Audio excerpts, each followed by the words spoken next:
When we strive to become better than we are, everything around us becomes better too. Paulo Coelho, The Alchemist. Going around in circles. At the heart of racing lies a paradox. It is so simple, so obvious, that we no longer stop to question it, yet it stares us straight in the eye.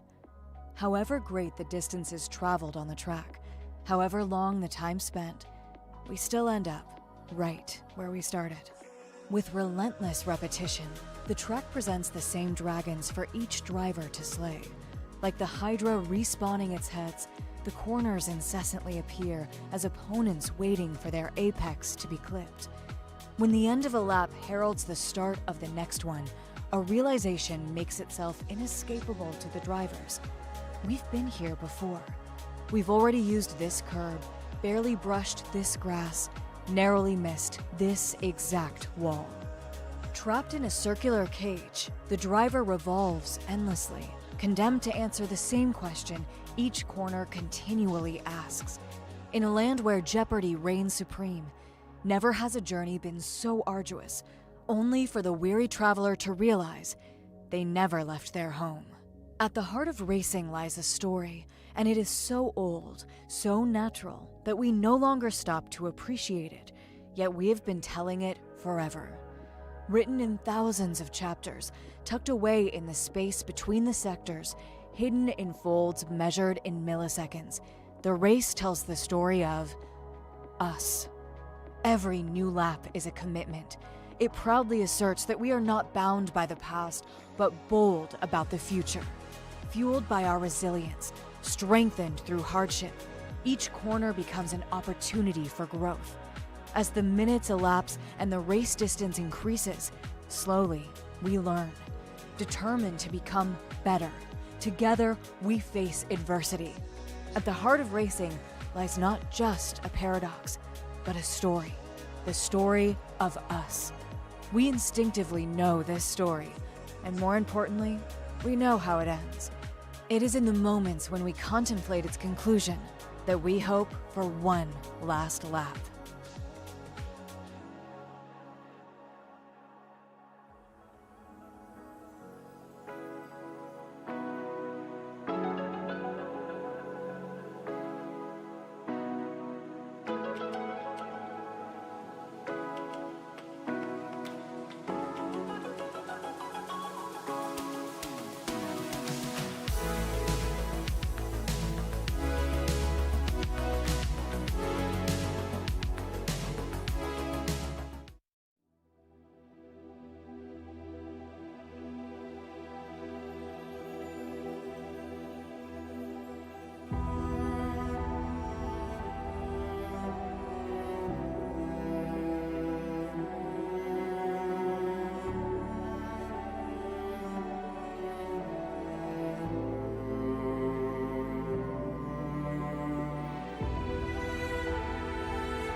A new challenger enters the rig. My goodness, you gave us such a great battle out there and something really entertaining to watch. What was it like from your side of things? There is a lie that all drivers tell themselves. No, not that one. You get a bit of contact and damage, and yeah, then it's all gone. It is, yeah, but we've still got the next race to go. Heading to Spa, round 4, of course. This one runs deeper and is far more complex than the innate instinct for survival. When they compete, drivers stake their ambitions, their hopes, as well as that of those who have supported them on the outcome of the contest. To be privileged to watch a driver race is to bear witness to 3 great battles taking place simultaneously. One between a driver and the stopwatch, one across drivers, and finally, one between a driver and their own dark side. The latter being by far the most understated, arguably the most intense, but certainly the most challenging. As the world goes quiet and the field of view narrows until only the race start signal remains visible, there is a lie that all drivers tell themselves, and no, it's not about their safety. Oh, definitely, yeah. I'll let them know that I'm sorry. They will claim that they have no fear, yet nothing could be further from the truth, for they are afraid to underperform. They are afraid to fail to meet the high expectations set by themselves and disappoint their close ones. Because when the competition is over, the checkered flag is waved and all the results are in, a voice, calm in its timbre, resolved in its tone, may inquire faintly, am I good enough? When the battle raging trackside reflects the battle within, the only path to the light is through the darkness. Ultimately, as drivers may question themselves, are we good enough? We, the fans, passionately cheer. Let's find out. Thank you so much for joining us tonight. Enjoy the rest of the day.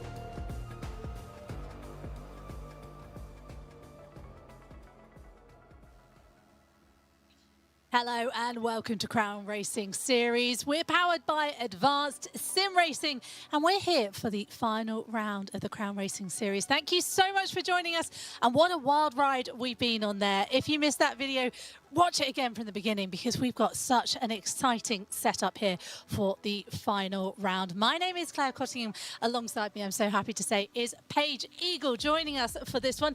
You waited your time, didn't you? You waited until the final one when it came down to only 2 racing drivers that could get this, and you turned up. Yeah, and I mean, it's a good job I did because we are down to the wire with this championship. And Claire, I'm so excited. Yeah, it's going to be a really good race. We're in Brazil, Interlagos. It's going to be wet out there. We're going to see some rain, which is always a lot of jeopardy for the drivers. But let's start from the start, shouldn't we, really, at this point? Because we've got to talk about who is in line to win this championship. Well, at the moment, we have not got the championship leader, Nikolai Pedersen. He is not with us this weekend due to prior commitments ahead of the series. But it comes down to Balázs Erdős and it comes down to Joop de Vos.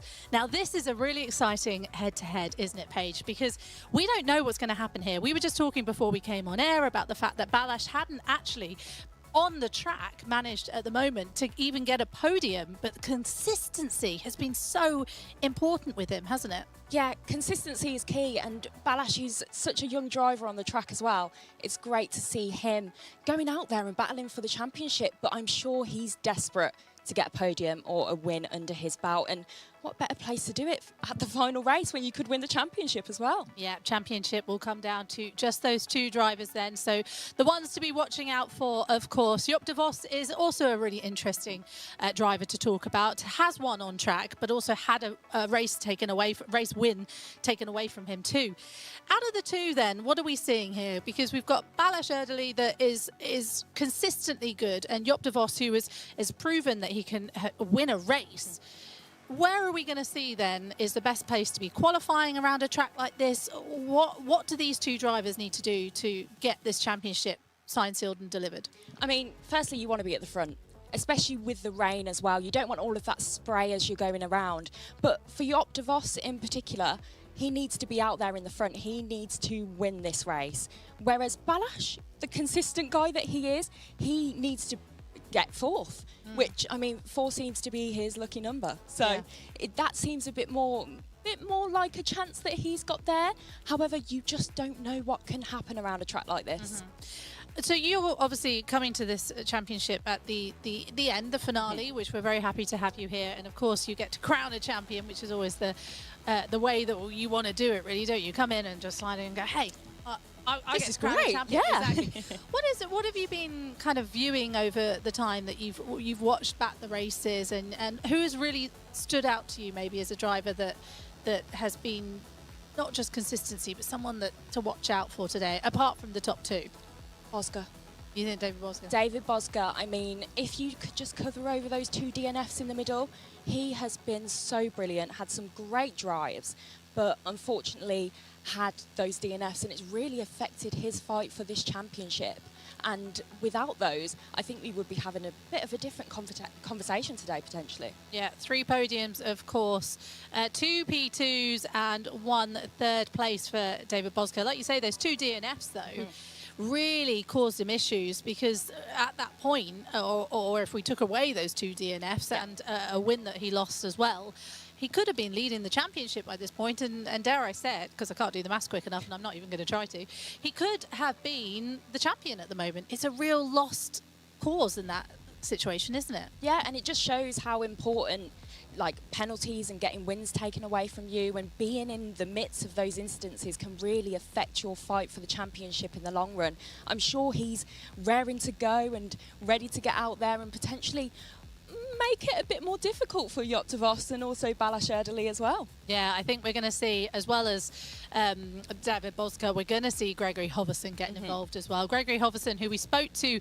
at the end of the last race, quite upset with what happened on track, and had a couple of choice words, I guess, about various different drivers. He'll be an interesting one, because he's been very much, it's been Gregory and Pedersen very much working together at the front. We've seen a lot of that. They go back, their teammates already. What's he going to do with that as wingman? I don't know. I still think he's in with a chance, to be fair. He's had a win straight from pole. He's got a win under his belt, and I think that gives you a new sense of confidence, being able to know that you can perform on the day, get around that track and claim that win. So I definitely think he's got it in him. But I do think it will be a little bit different without having Pedersen on the track with him. Yeah, he's definitely, him and Nikolai have worked very closely together throughout qualifying and the race, in various different races, actually. But we've seen some great battling between the 2 of them, though, haven't we? No, definitely. And I think it's about having that layer of trust where you know you can fight for it, and you can get into these battles with each other, but at the end of the day, you're going to drive clean, and they both sort of want each other to be in the best position possible, whilst also prioritising themselves as well. Yeah. Let's talk a little bit then about the track, because we're going to go qualifying first, and then we're going to find out who's on pole position, and then we will start the race at about 8:10.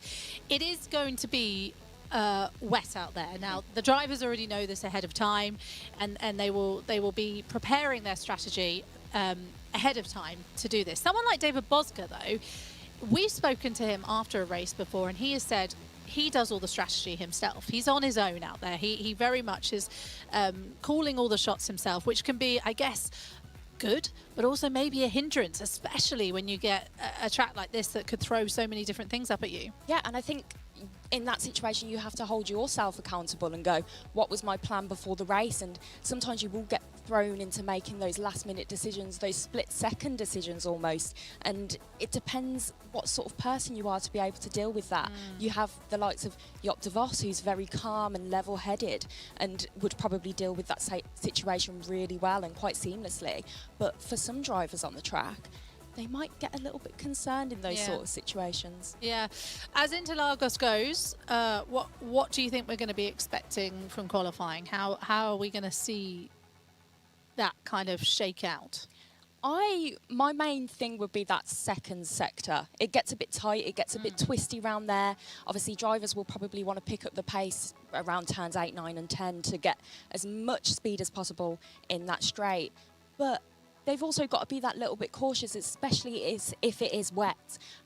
So, yeah, I'm really interested to see what sort of tyres they go on, what strategy they've got, not only in qualifying, but throughout the whole race. Yeah, and obviously with Interlagos, it's got those banked corners as well. There's a lot of chance for not just mistakes, but you know, we could see a lot of overtakes potentially at a track like this. The good thing about sim racing in the way it works is we often see quite a lot of overtaking because that's just the nature of the beast. So a track like Sao Paulo might be really exciting to see what happens. It's a track they probably know quite well as well, because we know it quite well. Yeah, I mean, it's a popular track with F1 fans. There's been some really historic moments at this track. I mean, immediately my head goes to Lewis Hamilton winning his World Championship there in 2008. So there's so much history. We can't bring up the track without talking about Senna as well, and his first win at home, and him pushing with that gearbox, which was giving him a few issues, but still managed to get it over the line. I feel like there's so much emotion and pride with this track as a whole. Yeah, it's definitely, has to be said, one of my favourites. And not just that, we're used to seeing the rain around this track, aren't we? You know, if you think of, if you think of Brazil, I always think it's quite sunny, and you think it must be lovely and sunny all the time. But it seems like whenever we get, it's like when we go to Japan, it always seems to be raining. It finds a way. Yeah, exactly. Or if you go to Spa, like it's the same. It's just always raining. But this track specifically, I always feel like it throws so much into the mix. So qualifying in terms of who do you think is going to come out strong on that? Are we seeing the Ferrari stronger, or are we seeing? I think the Porsches maybe might have a good chance. In that second sector in particular, I think they'll be able to hold their own a little bit more. Yeah. I'd say probably Joop de Vos has a really great chance. I think you're right. I think it's going to be a track that could really, he might really enjoy the style of the racing. What's so exciting is obviously this is the inaugural Crown Racing Series. So these drivers, some of them haven't even raced this type of racing car before. So it's very much a completely new championship in terms of how they're racing out there. I also think David Bosca might have a good chance out there as well. I think he might be a real contender for pole position. I think he's been incredibly strong, you know, in qualifying, and we've seen him there or thereabouts, mostly at the front, haven't we? Yeah, and it was wet in Fuji as well, and he came out with P2 like I just there. said, it's always wet in Japan. It is. So he sort of proved himself in that sense that he can take on a wet race and still come out with a really good result. So I'd agree, yeah, he's definitely one to watch out for. Someone that we haven't spoken about, obviously, since Silverstone, since his win at Silverstone, is Luciano Vitford. And it's interesting, is it, with Luciano? He did miss a race due to various reasons of his own part, I guess, really, personal reasons. Luciano's been such a consistent but had a bit of bad luck on his side, hasn't he? Yeah, but then you see like Spa, where he came second, and he had such a great strategy sort of coming into that pit stop late so that he avoided all of that congestion. So he's got the mind of a racer. I mean, all of these people do, but it proved that he has that potential and has that sort of championship mindset. And yeah, unfortunately with the DNF in Fuji as well, it's put him at a little bit of a disadvantage. But like you said, he's a really strong driver. Yeah, definitely. I feel like Luciano's had it kind of fall away from him rather than due to his own doing, hasn't he? Especially, you know, not being there for one race as well. Someone who I think is a very clearly being consistent, because he's sitting P6 at the moment in the championship, is Ryan Woodrow, who he's always been sort of quietly there, really, hasn't he? Yeah, and I really respect the fact that when you spoke to Ryan previously, he's brought up the fact that he's not new to sim racing, but GT3s. So he is open about the fact that he's learning a lot in this championship, and that's all that we ask from drivers. And it's a great way for us to sort of see their personalities a little bit more. He was obviously very apologetic when he's got into a bit of contact in one of the races as well. And I think, yeah, He's been a very consistent driver, but also it's really good to see that side of his personality come out as well. Yeah, there's a lot of personality up and down this championship. And if you've missed any of the debriefs, or you want to learn a little bit more about the drivers, even though we're coming to the end of this series as it stands, head to the website, because everything is on crownracing.com, of course. Looking ahead then to this race, we haven't got long until we get qualifying underway. It's going to be How much risk are these drivers going to take at this point? A lot of drivers are out of the championship contention. We've only got the 2 drivers that can win it, Balázs Erdely and, of course, Joop de Vos. These 2 are either going to be stuck to each other like glue or trying to be away from each other completely. How is a race like this going to really pan out when you've seen Joop de Vos have, you know, issues with penalties and Balázs never having a podium? Where do they sit, and how does each driver kind of look at it ahead of the race? Yeah, I think it's a difficult situation. As drivers, they always want to go out there and do their best. They always want to be pushing for that win. But also when you have a championship up for grabs, you sort of then have to sit back and think about your strategy and think about the risk and reward of it. Obviously, Balázs Erdely has been incredibly consistent, and if he only needs to get that other 4th place, maybe he sits back and goes, as much as I'd love to push and go for a podium and go for that win, if I can get myself in a bit more of a comfortable position, then he might go down that avenue. Joop de Vos, I feel like he's got a bit of fire under him after having a win, so he's got to really push. So I think they'll be going down potentially different avenues, but I do think that missing win for Balázs might get in his head, in the sense of he might just want to go for it. Yeah, well, I think Joop de Vos is going to be someone that's interesting. I wonder if Balázs Erdely might be a bit hesitant. Do you think there could be a case of, you know, 4th is enough, so maybe I'll keep fighting for 4th and that'll be the position I want to be in? Or do you think he wants to finish with that podium position? I think in drivers, it's innate in you for wanting to press on and wanting to get more, wanting to get the podium, wanting to get the win. I think he will be in 2 minds, and you don't want to go into a situation like this in 2 minds, because you've got to be thinking about your fuel, you've got to be thinking about the weather. There's so many factors around this track that, yeah, I think he's got to decide before the race. But also, I'm just seeing there's a graphic come up on a separate screen of us. We have lots of screens. We spared no expense. We're looking around. Yeah, we've got so many screens. And there's a cool one behind us as well, which I can't stop looking at. But qualifying is going to be partly cloudy. So from my understanding, it's going to be rainy through the race, or at least we're going to see rain during the race. Qualifying, though, is going to be dry. Now, this throws up so much with tyre strategy and what to do and what tyres to start on and when's the rain going to come in and things like that. But also the conditions being so different. Obviously, we know, you know, when it's wet, it's slippery.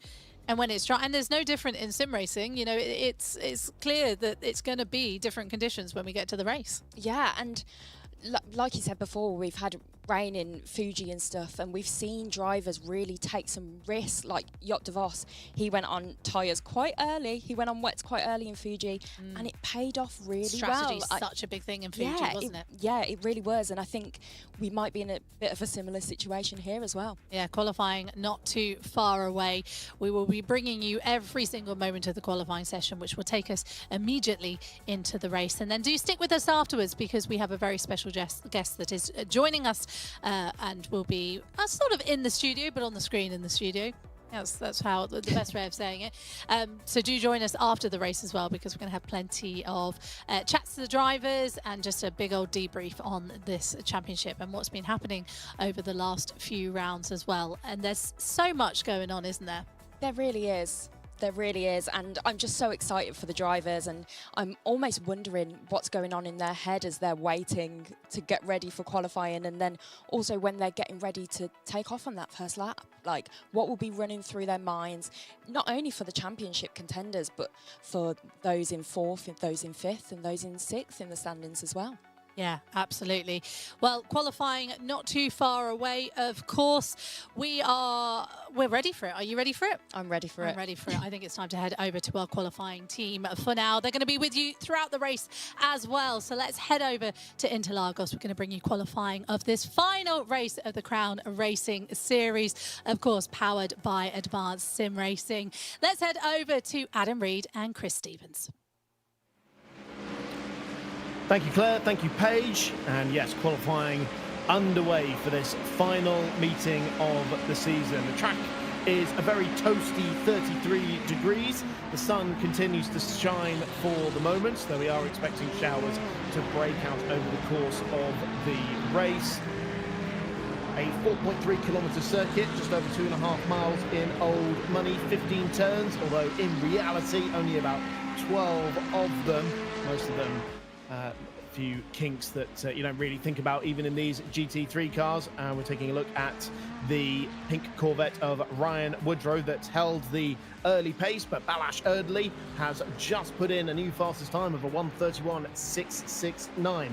Remember that David Bosga is the only driver so far this season to have secured multiple pole positions. He did so in Fuji, he did so last time out at Monza as well. This is one of the drivers, though, that can win the championship today.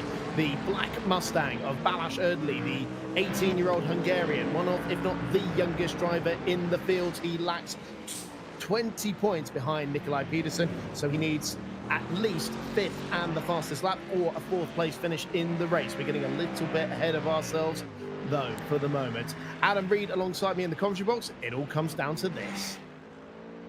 Hello, Chris. Absolutely. Really looking forward to seeing what we got in store for this one. Interlagos absolutely fabled in motorsport heritage. As spoken in the introduction, we've had the likes of Formula One and the World Endurance Championship, the 6 Hours Sao Paulo, and since 1979, it's hosted Stock Car Brazil every single year without fail. So I'm really looking forward to getting back into series. It's felt so long. It's felt like an age since we had Monza. So to see these cars back out onto the circuit, I'm really, really looking forward to this. The weather looks absolutely stunning, but as you say, rain could definitely play a part in this championship finale. Yeah, absolutely the perfect place to end the season. I know people have been campaigning for ages to have Sao Paulo put back as the Formula One finale. I am definitely on that list. Got the two Mustangs working together here, the Walk Racing drivers. Now, if at times we do allude to drivers being part of certain teams, that is outside of this championship. There are no teams entered in the Crown Racing Series. Every driver is fighting for themselves. But we do have a few drivers who are teammates in other categories. So we have seen them work together, not least Nikolai Pedersen and Greg Hoverson, who are teammates at the Door Esports squad. But that will not be happening today with no Nikolai Pedersen, the championship leader, not taking part here due to that pre-arranged clash, pre-arranged commitment that was going to be happening this weekend. He'd known that since the start of the season, and so it is down to Vos and Balázs Erdely to try and usurp him. And at the moment, it's Luciano Whitfoot, the inaugural race winner in the Crown Racing Series, all the way back in December at Silverstone, who leads the field at the moment at 1:31.395, only 100th of a second ahead of David Bosga, who in that yellow and blue Ferrari has just gone second fastest. Indeed, only 600ths of a second quicker than Balázs Erdely in the Mustang. It's all been about the Fords versus the Ferraris throughout the entire season, much like the movie, but maybe slightly fewer stakes in this one, with a bit of intervention from the Porsches at times as well. But it does seem like the Porsche could come into its own later if we have a wet track and the drivers are out there on slick tyres. But we have not seen Joop de Vos out on the circuit at the moment, and we're very nearly halfway through this qualifying session.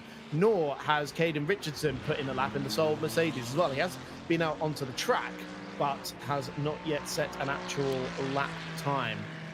So hopefully all is well aboard those two cars. We have seen various intermittent technical issues for a couple of drivers throughout the course of the season. Let's check in and see what's happening on the track. Then here comes Cody Cosford in the Castrol Ford. And, oh, excuse me, that's Alexander Paulik in the number 32 machine, the oldest driver in the field, I believe, the Leipzig-based driver. Now here comes David Bosga at the end of another push lap. Where does this put the Belgian driver? He stays second fastest. Indeed, Luciano Whitfoot has extended his advantage to a mammoth 400th of a second with his latest effort. So Woodrow comes over the line, stays 6th fastest in the Corvette, the sole Corvette in the field. And then we've seen that the Fords and the Ferraris have dominated the grid numbers although there was the mid-season shift in the balance of performance done by iRacing, not done by the Ground Racing Series. And it's not like the drivers had the opportunity to change whatever car they wanted. You are locked in for the whole season with your car choice. Indeed, that's going to be something to really take into consideration, I think, because these drivers pre-select their cars at the start of the season. Of course, they can't, they don't decide when the BOP changes come in. They've just got to stick with what they are given, play the cards that you were dealt, and see how your season turns out. So, with the way this qualifying session is going, still pretty close to the top M. You're seeing the top three separated by 700ths of a second, and that kind of just shows the margins. I expect them to, slightly close up, but you're just seeing the mammoth amount of Ferraris and Ford Mustangs. You've got so many. They make up probably 90% of the grid, I'd say. Of course, if you do look at our articles at the beginning of these races, these Ford Mustangs really do like the straights, and there are quite a few of them around this circuit. You got that first one up toward the Senna S, and then you got the one down towards turn number 4. So there is going to be quite a bit for the Ford Mustang to be able to stretch it legs, but also the Ferraris are very, very good in the corners, so we'll have to see how they come about. So it's a very balanced circuit in that case.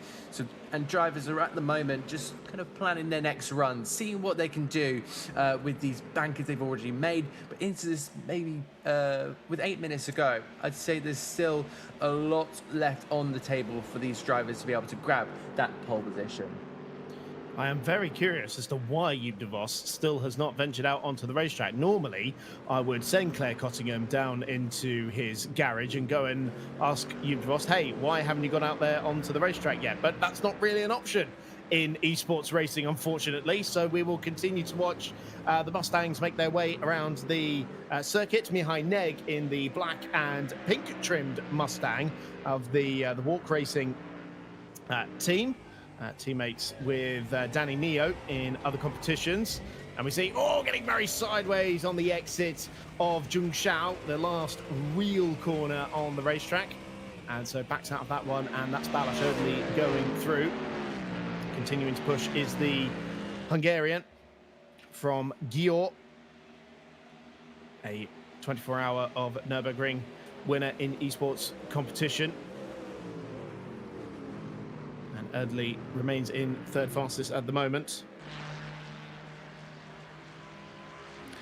I don't have a Claire Cottingham to send down to Joop de Vos, but I do have a league commissioner, Serge Metral, who is plugged into the neural network and tells me that Joop de Vos has connection issues that cut out during practice, and he has not ventured back out onto the racetrack since. So, my goodness me, a dicky router could cost Joop de Vos a chance at the championship here. Yeah, that's going to be pretty crucial. Joop de Vos, one of our title contenders going into this final stage of the season, sits on 113 points and he's still 26 back, so still have that potential to win. But as you say, that's been building up for the last what feels like month or so. Balázs Erdely right in the hunt in that one. I'm really interested to see what de Vos can do as well. But unfortunately, those disconnection issues are just not what you need in this case. Luciano Wittvogt, of course, has managed to get a pole position previously in this season. He got one all the way back at Silverstone for the opening round of the championship, which feels so long ago. We're watching Luciano Wittvogt, the blue and white Ferrari, on provisional pole position. Our inaugural pole sitter way back at Silverstone. He won that race from pole position, and he could join David Bosger as the only two drivers to have claimed pole position in the or to have won two pole positions, I should say, in the Crown Racing Series. 44 thousandths of a second between himself and David Bosger, and believe it or not, that would actually be on the higher end of pole margins for this season. The closest we saw was last time Wittvogt was on pole position, just 14 thousandths of a second between himself and Nikolai Pedersen on that occasion. Yeah, indeed. That is a very tight margin, and we've always had tight margins in this championship. I think that's what makes it so incredible, and one to really catch an eye, especially in this first season. You know, we've had a good good amount of cars as well in this series, and it's been so consistent. We've had very few drivers, not attend this series, but I've been really impressed with the first season. So so much more to come. So we now take on board with one of the Ferraris here. David Bosca, who is fastest in the first sector on this lap so far, hasn't gone purple in the middle sector, but it's still a very strong lap so far. I should say second sector, because there are 5 on iRacing laps. He only needs to find 400th of a second or so to pip Luciano Witvoet to provisional pole here. And let's see as he makes his way through towards the end of the lap and getting very wide and a little bit sideways out of Zheng Xiao. Now up the gears on this blast towards the timing line. Can he sneak just a little bit of slipstream, I wonder, from the cars in front of him? This has been a good lap, but he has backed out of it now. And so this will not be the lap for Bosca. He's got 4 minutes to try and find another one. Yeah, Bosco's been really good in qualifying so far. He's had his best qualifying average of anybody, 2.2. So that means he's not been off the front row at all, but apart from one round, and that was back at Daytona. So some really strong qualifying results from David Bosca. But as we alluded to earlier on in the broadcast, those 2 DNFs at Daytona and Spa, both happening on the first lap. He might really think about, as the season ends, has that really cost me a potential go at this championship? Well, the one at Spa, I think it was Peterson, if memory serves me correctly. No, it was Hoverson. I always get the 2 NGK spark plug Fords mixed up. That's not going to be a problem today, but yeah, Hoverson copping the penalty for that one at Spa, but at Daytona it was Bosca very much holding up his hands, saying I made a bit of a boo-boo on that first lap. So we watch Ryan Woodrow, the American driver in the 44, make his way up towards the timing line, a McLaren G Challenge competitor and former SRO esports competitor as well. 7th fastest for the Corvette driver at the moment. Bosca not improving on that lap. Indeed, that's not the most ideal lap so far. Luciano Witvoet still at the top of the standings, Bosca in second, Erdely in third. Will he be happy with that lap time? Well, that's down to him to say, but yeah, going back to Ryan Woodrow, he's currently 7th at the moment, half a second of Luciano Witvoet. He said last time in his Monza recap, the qualifying in Monza put him 7th. How did he say it was? That's fine enough. very calm, cool and collected with Ryan Woodrow in that one. Because he sensed there was a lot of danger around Monza. There's a lot of opportunities to have an accident around the circuit. I think the levels are maybe not as high, especially on this first lap, especially knowing the conditions that we may have. But I think there are going to be some opportunities to make some mistakes around the circuit, especially if you push too hard. Danilo, the Spaniard, in 6th place, grabbing a big toe off one of his Ford Mustang manufacturer teammates. He'll run to the line, 4.5 tenths of a second off. Will he be able to improve that as he heads over the timing beam? And he does. He goes to P4, goes back onto the second row of the grid. He hasn't qualified outside the top. Qualified outside the top 8 only once, and that was Fuji, where he qualified 14th. But as we all know, that was an incredible race for round 2. Danny Neo, our Spa pole sitter of a couple of months ago. But it does seem like everybody's struggling to lower the benchmarks at the moment. Still 71 thousandths of a second that covers the top 3. It's Ferrari, Ford at the head of the field. As Paulo makes his way through the Senna S. Federico Alberti trying to improve on 12th position. The number 43-year-old, the Cambridge-based Italian, who started karting at the age of 8, is an esports coach as well. having started his sim racing journey at university in Assetto Corsa Competizione.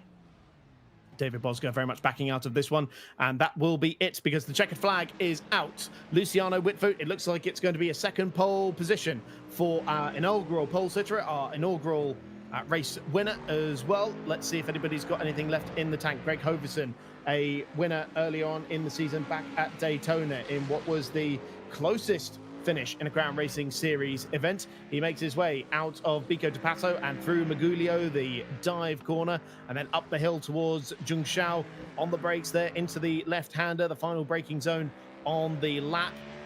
Just about keeping it within the confines of the racetrack, I think, and then opens up the tap on the Coyote naturally aspirated V8. Ford also confirming in the last couple of weeks that this will form the basis of their new hypercar project as well, but he dives into pit lane. So it's not going to be an improvement, and I think we can say with some confidence that it's Luciano Whitfoot who will be on pole position for the final race of the Crown Racing Series. David Bosger in second, and Balázs Erdely, your championship contender, your nearest championship rival to the absent Peterson, in third position, but no Joop de Vos in that qualifying session. If he is going to be taking the start of the race, he is going to be doing it from the back of the grid. We continue to cross our fingers that he can make the start. Indeed, that's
gridding up then for the final encounter of the Crown Racing Series. This inaugural campaign, led by Simon Attrell and Serge Metral, comes to a conclusion here. It's Luciano Whitfoot for the second time this season on pole position in the Ferrari. He starts alongside the similar 296 of David Bosger. Balázs Erdely, your championship protagonist, starts in third position alongside Danny Neo. Greg Hoverson starts in fifth position alongside Alexander Paulik. The fourth row of the grid is Ryan Woodrow in the Corvette, and then Konrad Kula in the number 45 Ferrari. Behind them comes Cody Cosford and Mihai Neg rounding up the top 10. Caden Richardson and Federico Albertari with Kyle Domark, and then Joop de Vos. Is there going to be a gap where that Porsche should be, the one that is fighting for the championship? It could well be that we're down to two contenders before lights out even happens. It is not there at the moment, and I think it's only going to be a few seconds before Joop de Vos is unable to join this race. Once the pace car goes, that is going to be it. The pace car is now off, and so it is official. Joop de Vos is going to be out of championship contention here.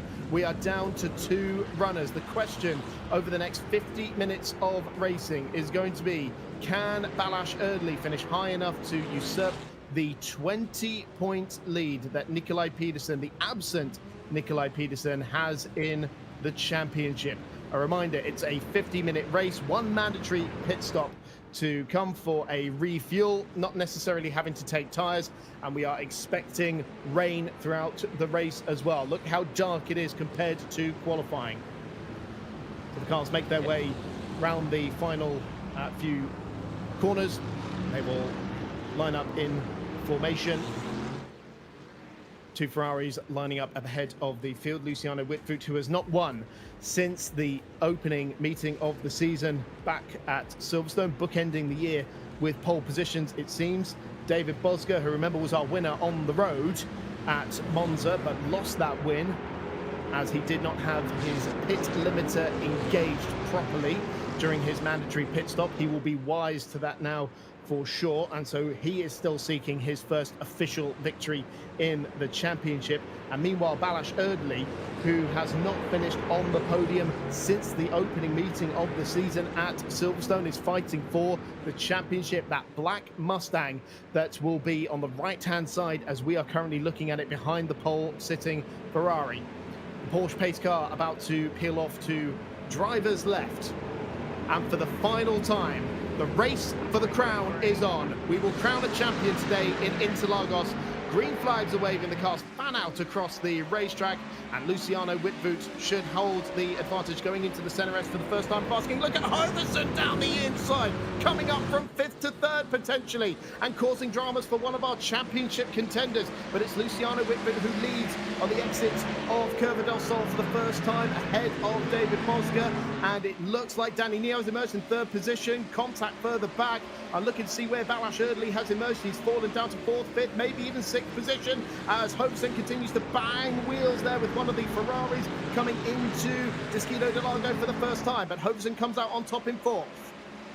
Indeed, it was an interesting start there. Gregory Hoverson going right up the inside, and I think that was the Ferrari of Cody Cosford having to check up. The Scotsman really trying to go back on the attack up the inside. There he goes on the Ford Mustang of Balázs Erdely. They'll go side by side. You saw a spinner in the back. That was unfortunately the Romanian of Mihai Neg. So a horror start for Neg. In the meantime, this is the main battle we are looking at for the moment. It is Whitlow from Bosca, from Neo from Hoverson, Erdely and Cosford, your top 6 for the moment. Balázs Erdely has made a habit of finishing 4th in races so far this season. He is currently in 5th position. Without the fastest lap, that will not be enough for him to win the championship. He needs to be in the top 4 or in the top 5 with the fastest lap. Luciano Whitford leads them over the line to complete lap 1. He is 6/10 of a second clear of David Bosger. The top 2 as you were from the grid. The big change is Danny Neo in 3rd, Greg Hoverson in 4th, Balázs Erdely down to 5th position as Ryan Woodrow and Federico Alberti duke it out into the Senna S, and it's Woodrow in the Corvette that comes out on top. That's a battle for 9th position, and Alexander Paulik fancies a run as well. He's got the run out of turn 2 of the Senna S around the Curva del Sol, and he'll be in the tow coming down the Retroposta, and on the inside the Castrol car looks towards Descido del Lago, and yes, takes 10th position away from Federico Alberti there. So battles all the way through the field as we have very much come to expect, but critically for everyone else apart from Mihai Neg, a clean start, which is exactly what was required as the Mustangs are getting pretty close together here. Neo and Hoverson and Erdely squabbling over 3rd position.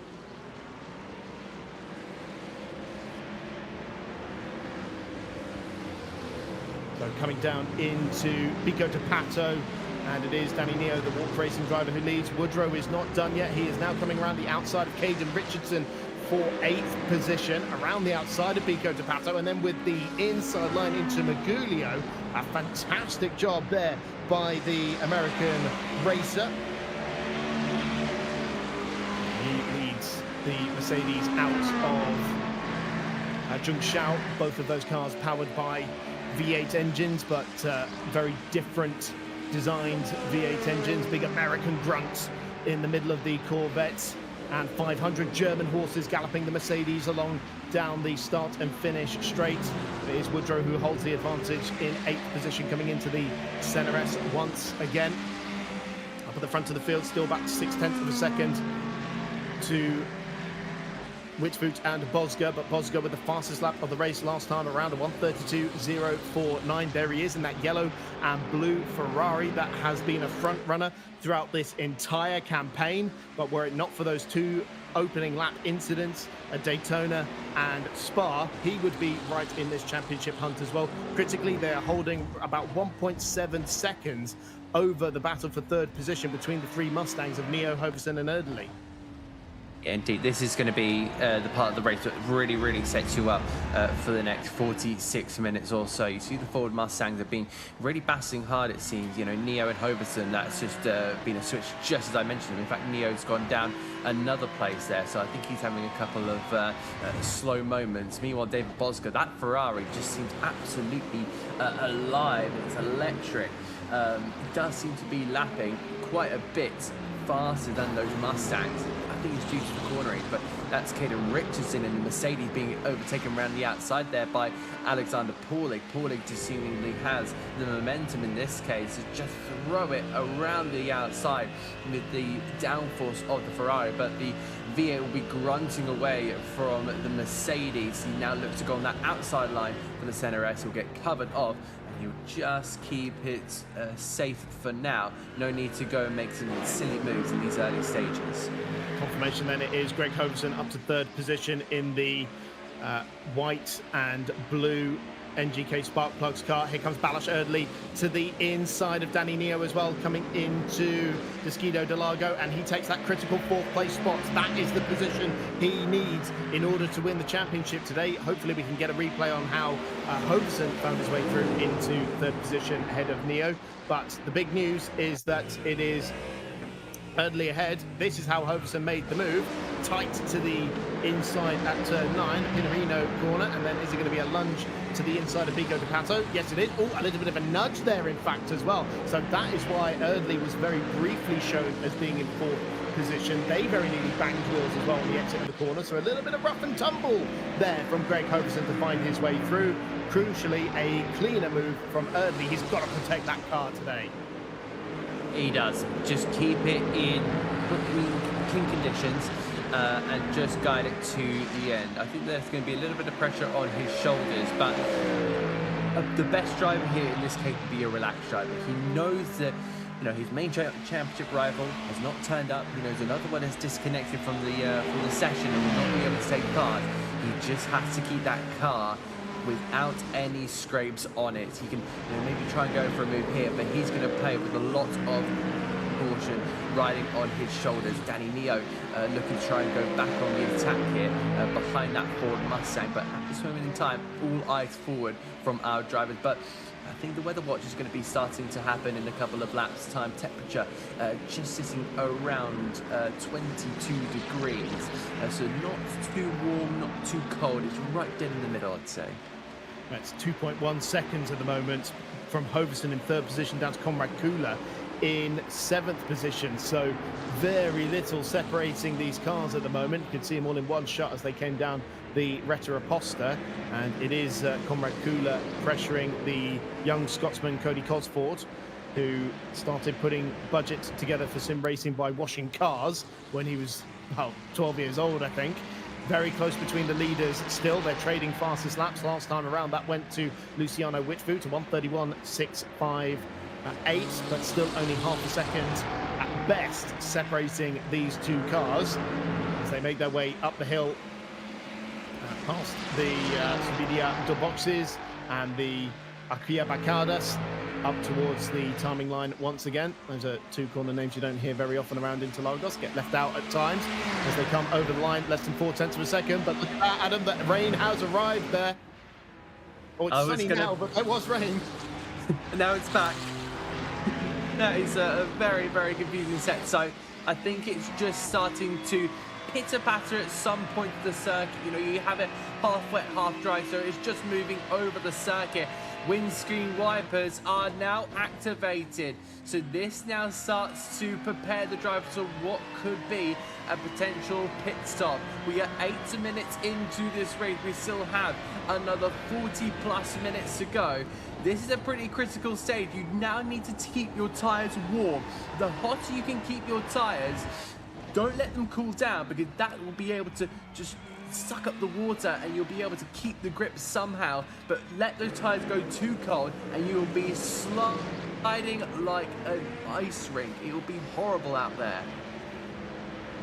Making sure that I can see who's on what tyre in our timing tower, because there is the option for drivers to go to wet tyres at this point.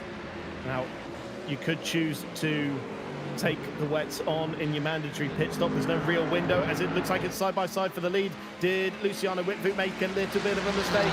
On the tighter line is David Bosca. He is just about half a car length ahead, and as they get towards the pit lane entry, he's a full car length ahead. David Bosca takes the lead on the race at the end of lap number 7. Luciano Whitfoot down to 2nd position. Thought about a move on the inside there. Side by side for 3rd position as well. Balash Erdely just done the fastest lap of the race. Now goes to the inside of the similar Mustang. That has the outside line then for turn 2, and Hoverson was not leaving much space there at all. This is risky times here for Erdely. He has what he needs in order to win the championship, but if Danny Neo comes along here, he could upset the order here.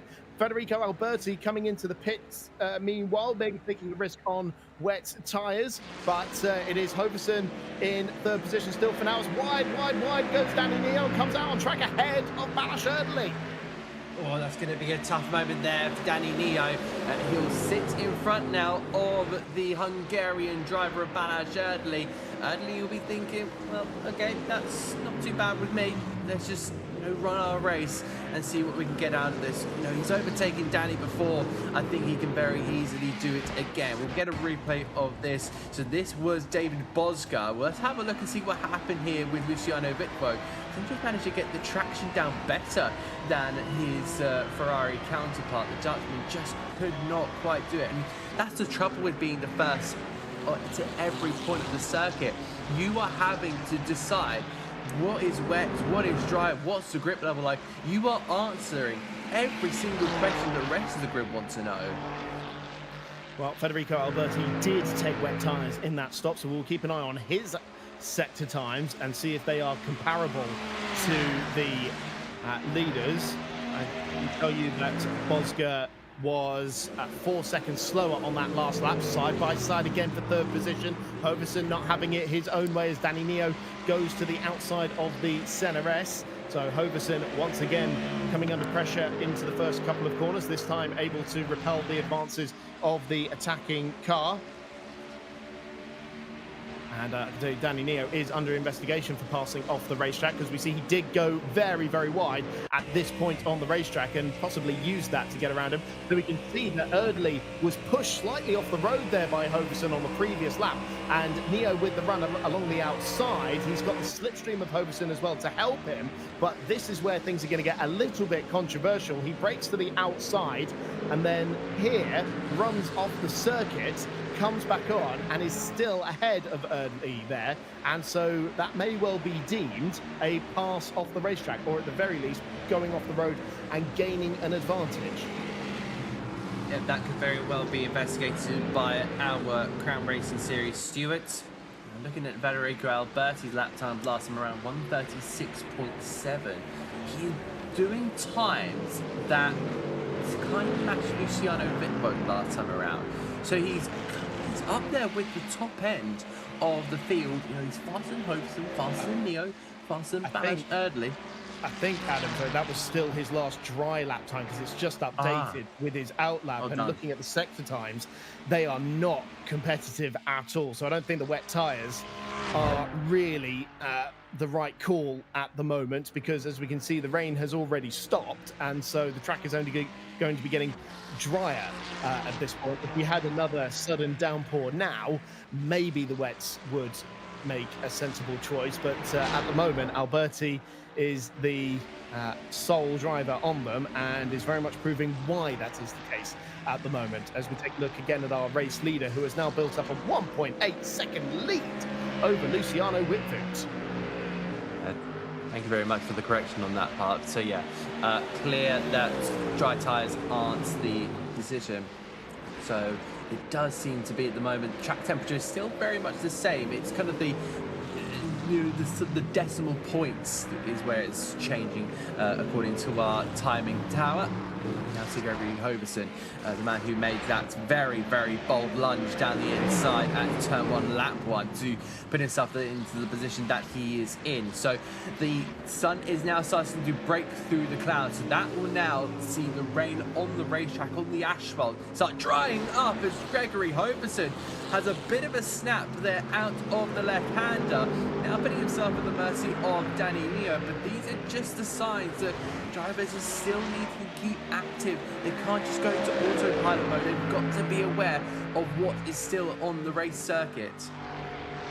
So the 3 grunt and go Mustangs line astern on the start-finish straight. Danny Neo in the black and pink neon machine chasing down the NGK spark plugs car, and a big dive to the inside into the Senna S. That came out of absolutely nowhere for the Spaniard, and it wasn't enough to usurp the Canadian in front of him. But goodness me, Danny Neo came to play today as we run on board with the championship contender, and at the moment the man who would be winning the championship, because although Erdely is in 5th position, he has that crucial fastest lap that is worth 3 extra points. So the points for 5th position would tie him with Nikolai Pedersen. The 3 points for fastest lap would put him ahead, as again very close between Neo and Pedersen, this time on the run up the hill. And in fact, Neo gets into the back of Hoverson coming through Ferradura. It's so close between the Mustangs. Again, Danny Neo taking another nibble out of the rear bumper of Gregory Hoverson. Now Balazs Erdely invites himself onto the battle, but somehow Danny Neo manages to find the grip on the outside, so maybe having to try the karting line and go on the outside, because with some of these corners, the looks like all the rain would be on that inside line. So you now see that's why Hoverson was able to fight it on the outside. Some of these drivers are going to have to now try the karting line. Oh, a bit of contact there between Balazs Erdely and Danny Neo. So now that sees Balazs Erdely back up into the 4th place. Danny Neo. Excitement builds here in this championship decider, and those 4 Mustangs are having a real go at each other.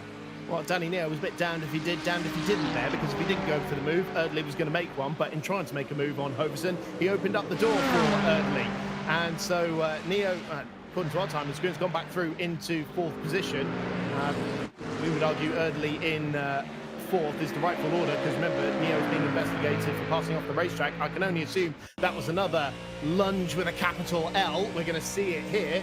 Neo made a very impressive lunge on Hoverson last time around. He's probably 2.5 car lengths back, and wow, to the inside there goes Danny Neo. Extraordinary effort on the left foot today by the young Spaniard. He's got a lot of confidence into that braking zone, and he does take 4th position back again and is straight onto the tail of the podium place. Greg Hoverson once again.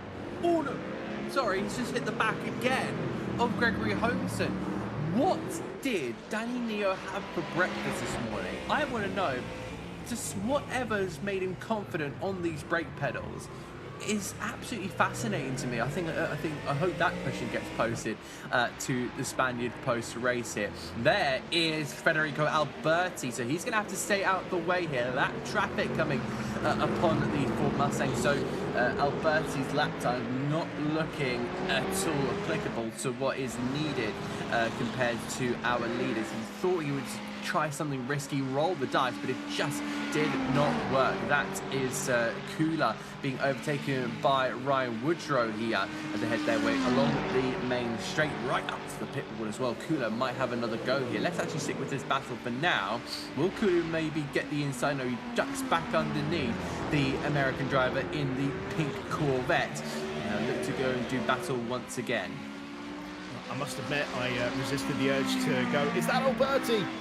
As they came through Zhengshao there, but I behaved myself as Woodrow under very big pressure here from Konrad Kula, the Polish driver in the Ferrari, tight to the inside at Descido del Lago, and takes 7th place away from the Corvette. Lovely move done there, as they've got Cody Cosford behind them, rounding up the lap to Alberti behind him. He's going to end up nearly a lap down to the entire field at this rate, but it is Konrad Kula, the number 45 machine, that runs in 7th position at the moment, and that would be his best finish in a Crown Racing Series event. Kula with only one top 10 finish to his name so far. Meanwhile, the lead gap has come down quite significantly. It was 1.8 seconds. It's now closer to a 1.1, 1.2 as the top two make their way out of Zhongshao. So David Bosgaard not in danger just yet, but he will be aware that the Ferrari is a little bit bigger in his virtual rear wing mirror. Indeed. I think Luciano Wittwout will be looking to get that move. I think what he needs to do now is just suss out what David Bosgaard is doing, because you can see there's a dry line starting to form. This is the battle resuming with Conrad Kula. He's managed to get past the Corvette of Ryan Woodrow. And that pink Corvette now has to put himself back into 7th place and go again. But there's been some great tussles all about the field. We've seen that battle for the lead. We've seen the battle for 3rd, 5th, and 6th. 3rd, 4th, 5th. Kula and Woodrow as well. This is Caden Richardson, the sole Mercedes in the field. And I wonder if he's maybe just refueling, taking an early pit stop, and being told in my ear, no tyres for Caden Richardson. He will stay on those slick tyres. I'd be surprised if anybody does take a new set of slick tyres. I think we've established that the wet tyres, it's not wet enough for the wet tyres. So if they are going to come in while it's drying, they kind of need to keep the same set on, because going out on a fresh set of slick tyres on a damp track could be very brave indeed. Not only have you got to bring them up to temperature, but there's not as much scuff on them. Side by side for 3rd position once again, with Danny Neo going around the outside of Bico Tapato to the inside of Magulio, and Hoverson, the Canadian, the former exclusive Autosport performance engineer, does manage to hang on to the podium place for now. This has been a very, very staunch defense of 3rd position, and these guys are now nearly 6 seconds behind the top two. So it does seem like it's going to be a straight fight between Bosgaard and Wittwout for the win. And the question will remain, who is going to join them on the rostrum? The lead of the Ford battle, because it is the 3 Mustangs that are vying for this 3rd place spot going into the Senna S once again. Hoverson, who took victory at Daytona in the closest finish in a Crown Racing Series event yet, side by side with his quote-unquote teammate Nikolai Pedersen. They duked it out for the win as well at Spa. Battle of the Ferraris further back as well, with Alexander Paulik and Cody Cosford coming into play. Alexander Paulik with a best finish so far this season of 8th position. He is trying to hang on to that ahead of Cody Cosford, the young Scotsman, who follows in the wheel tracks of the Castrol car coming out of Desquido del Lago, and then a little look to the outside of Ferradura, but again following in the wheel tracks of the car in front. Slightly different line coming through Ferradura into the tight turn 8, and then the even tighter turn 9, the Pinheirino corner. Up to Bico Tapato. Defensive line being taken here by Conrad Kula in his battle with Ryan Woodrow that continues to go. Down the hill at Magulio once again. And although Kula got the move done, he is not exactly pulling away from Woodrow. No, he's not. He is still being chased in the wheel tracks by the American driver. Still kind of a lot to contend as well as we start to approach the halfway point of this race here. So Kula and Woodrow still tracking about 7 seconds or maybe 6 seconds behind Balazs early. So that's going to be kind of their focus to be 6th at this rate. The clouds have come back over, rain starting to appear on our cameras. So if this isn't a sign that we're going to be getting one of those mixed races, it really does feel very similar to a Formula One World Championship finale, because this is, we've seen so many iconic races that have involved rain. I think back to 2012, 2024, 2008, and 2003, which had an enormous amount of rain in that one. So this is going to be a real tiptoe up around the circuit, because this could get a little bit heavy in the next couple of moments here. Well, I'm certainly very impressed by the drivers so far. They've been able to keep it on the track on slick tyres on a very wet racetrack, but this is heavier rain than we saw earlier on, so they might not have any choice but to go to the wet tyre. Now, none of these guys have come in for their mandatory pit stop just yet. The only drivers to have done so are Caden Richardson and Federico Alberti, and Balázs Erdely did find out the hard way that there's not so much grip over at Magulio, and we can see visibly slower is David Bozka, the race leader. Is he going to come into the pit? No, he's staying out there. So he's got a 2.5-second lead over Luciano Whitboot. He thinks he can brave it out there on the slick tyres for now, as do the 3 Fords fighting for third position. But this is sketchy stuff for a man who's trying to finish either inside the top 5 with the fastest lap, as he currently is, or inside the top 4, fighting for the championship. It is such a tough situation to be in because you're right on the fringes, and I think that gives me shades back to Lewis Hamilton's World Championship year in 2008. There were times when he was there in that position he needed, times where he wasn't, and had to dig deep to find those positions, and then of course was presented with the golden ticket right on that last lap. Gregory Hoverson still sitting in third. He is standing his ground and raising his flag high, but Danny Neo is looking to attack that position, going on to the outside line, but that gets cut off by the Canadian driver. He went for it, but Neo just had the big note thrown, and everybody's going around into the barrier. Danny Neo off and into the wall. The 4th place driver vying for a spot on the podium. The Walk Racing man does manage to get it pointing in the right direction again, but surely he's got significant damage there. Let's see what happened. We're right on board with him. He got very, very close to the rear end of Greg Hoverson's car. Is he just going to put 2 wheels on the curb there? Oh, that was brave to put 2 wheels on the curb there, and he's just found out why. Yeah, I was going to say, that is heartbreak for Danny Neo. He's completely cost himself, and that could be Balázs Erdely's golden ticket. He's got to slow down here. Well. Hoverson, I think, just had a moment going into Zhengzhou because Balázs Erdely's gone through into 3rd place. Okay, Hoverson's just gone through again, but it's Bozka into the pit lane. Whitfoot stays out. Interesting. So is David Bozka about to go for a set of tyres here? As we can see, Hoverson is back through into 3rd place, but Erdely was very briefly. Oh, but Erdely's off. Erdely's off for the Senna S. He's just going to keep it on the racetrack, I think, but that was a wide moment as Hoverson struggles to get it out of turn 2 as well. Hoverson went off in response there.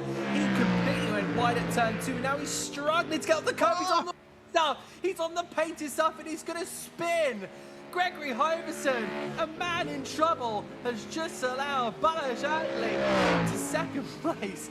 And big skill points for Gregory Hoverson. He's managed to keep it in the right direction, but there is no chance. They have to come in now, Chris.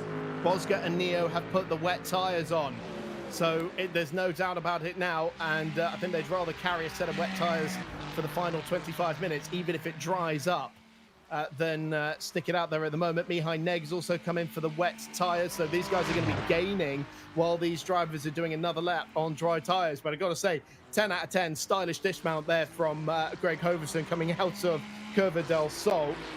A beautiful pirouette from the Canadian, probably a bit of ice hockey knowledge coming into play there, but we can see Luciano Whitfoot is practically crawling around the racetrack. 1:47 last time around for Whitvoot compared to the fastest lap of a 1:31, so they are 16 seconds off the pace at the moment. And look at these guys just crawling around, still squabbling with each other, but really needing those wet tyres. Meanwhile, David Bozka in the 2nd sector alone was nearly a second quicker, and nearly 2 seconds quicker in the 3rd sector. Big dramas for Conrad Kula. The whole rear of the car Woodrow off as well, as is the Castrol car. Oh, goodness me, it's all coming on down at Zhengzhou. Yeah, this is scenes I haven't seen in a very, very, very long time. Luciano Whitboot manages to creep his way to the pit lane, and it looks like Erdely's staying out. Why? I cannot believe it. Balázs Erdely is playing with fire here by staying out on this racetrack. 1:54. He's 23 seconds a lap slower at the moment. Now here's David Bosco. Oh, he's struggling for pace as well. Bosco on the wet tyres, remember. He's just gone off the road at the Senna S. I'm lost for words, Adam. This is extraordinary stuff. Unbelievable. Somebody, I think... Oh, I can't believe it. Shedley, the championship contender, facing the wrong way at Interlagos. Surely he stayed out for one lap too long on those slick tyres. Before that spin, I was going to say somebody who's going to be very frustrated is Caden Richardson. He pitted about 3 laps before the laps. Before the laps came. 3 laps. He's up again. And he's crashed. And now he's done significant damage. He's done significant damage to the front of the car. He did exactly what Danny Neo did. 2 wheels on the curbing there. Surely he knows better than that. And now surely he's going to have to take extra time into the pits to go and fix that car as well. There is Bosco behind him on the wet tyres, who's surely just going to drive around him like it's a touring car rather than a GT3 car. This is scenes I never could have. You can tell I'm struggling to produce the word. I'm being told in my ear. Apparently, it's stopped raining. So I think that is what some of these dry tired drivers were looking to do. With Hoverson and Erdely, I think they were just trying to make it through this standing pieces of water, and then it would start to dry up. They would then go to another set of slick tires, and then they'll be all fine and dandy. But they have been caught out massively. I can't imagine the repair time that will have to be induced on that Ford Mustang or Balazs Erdely. He has just cost himself a big opportunity here, Chris. Well, will they now take tyres in this stop? I wonder. No, Hoverson stayed on the dry tyre. Hoverson stayed on the dry tyre. He's going back out there on those scrubbed slicks. It has stopped raining. So if it dries up, then he will be in the pound seat, I'm sure. Remember back to Fuji, we saw such a massive ebb and flow in terms of the pace. But that is going to be the one to watch then. Balazs Erdely, I can see, has gone on to the wet tyre. No real surprise there, but he is tumbling down the timing order at the moment. And he was the only driver who could depose Nikolai Peterson at the head of the championship order. He needed bare minimum a top 5 finish in order to do it. But now he is running in 9th position. And as he rejoins the racetrack on those wet tyres, let's have a look. So he is 57 seconds off of the race lead, and the place he needs is 26 seconds up the road. So he needs to find 26 seconds bare minimum, hope no one else takes the fastest lap as well, and he's got to do that in the next 18 minutes. That is a very tough task. It may not be Everest, but it is still a very big task to do. I think I've just about recovered from the earlier misdemeanors and spins and action that we have had. So hopefully we get kind of a little bit of a calm stage of racing, but again then Hoverson goes and starts to light up the tires and start squiggling around like a squirrel that's just seen a buried nut. So Hoverson's now going to have to try and cool that car. So many different kind of strategies going on. Well, I think the strategy, I don't know about you, Chris, but I think the strategy book has just been thrown out the window because we're now seeing wet and dries on the same racetrack. Remember, Hoverson is braving it out on those dry tyres, and Mihai Neg behind him is going to drive around him like he's stationary. If he doesn't bang into the side of him, that is, which I think he just did. Now, Mihai Neg was the big winner in that pit stop sequence there, because he has launched himself up to now 4th position. He was outside the top 10 before, but you can see there is some damage now on the front right corner of that Mustang after the big clang into the side of Hoverson's car that he just had. Trying to see Mihai Neg, only one top 10 finish to his name so far this season, a 10th place at Daytona. This will be far and away his best result of the season. Meanwhile, David Bosco was able to pull 17 seconds over Luciano Whitboot by going on to the wet tyres earlier, but we can see the struggle for Greg Hoverson here. Can't even get it turned into Ferradura. He's off the road. He's sideways at every opportunity. Can't get any power down at all. that contact with Mihai Neg has meant that he is now got a drive-through penalty. That black flag right next to his dry tyre is on the timing screen, is a drive-through penalty. So he's now going to allow Cosford to go on through. I think Woodrow is going to go on through as well, and that is going to spell disaster, but that may have just meant that Balázs Erdley is going to get a little bit of an easier route. Well, it's only a step now, and I think he's got to... that's Ryan Woodrow. Woodrow almost going over his braking mark there. But this is unbelievable stuff. Also, Mihai Neg, I just mentioned him. He spun on the third corner of the first lap. Now he finds himself 13 seconds, I'd say 12 now, seconds behind a podium. That would be the turnaround of all turnarounds in my book. Yeah, I'd forgotten Mihai Neg was the car involved in that turn 3 incident on the opening lap.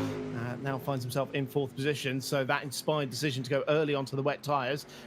Very much a good one, as look at this, we've got cars coming back into pit lane. Hoverson surely bailing for the wet tyres now. We're going to see a replay of it down into the Senna S, and it's not stopping at all. It's not stopping at all. Is he eventually going to get it right? No, he spun trying to get it through the runoff area, and it's still going. How is it still crashing? In fact, he's towed back to the pits there. That is astonishing. So from a podium place, Greg Hoverson is now out of contention. He's in the pits with Caden Richardson. No, Conrad Kula, sorry. In his Ferrari. Goodness me. So some serious contenders dropping out there. That has promoted Cody Cosford up to 5th position, and he is also on course for his best finish in a Crown Racing Series event.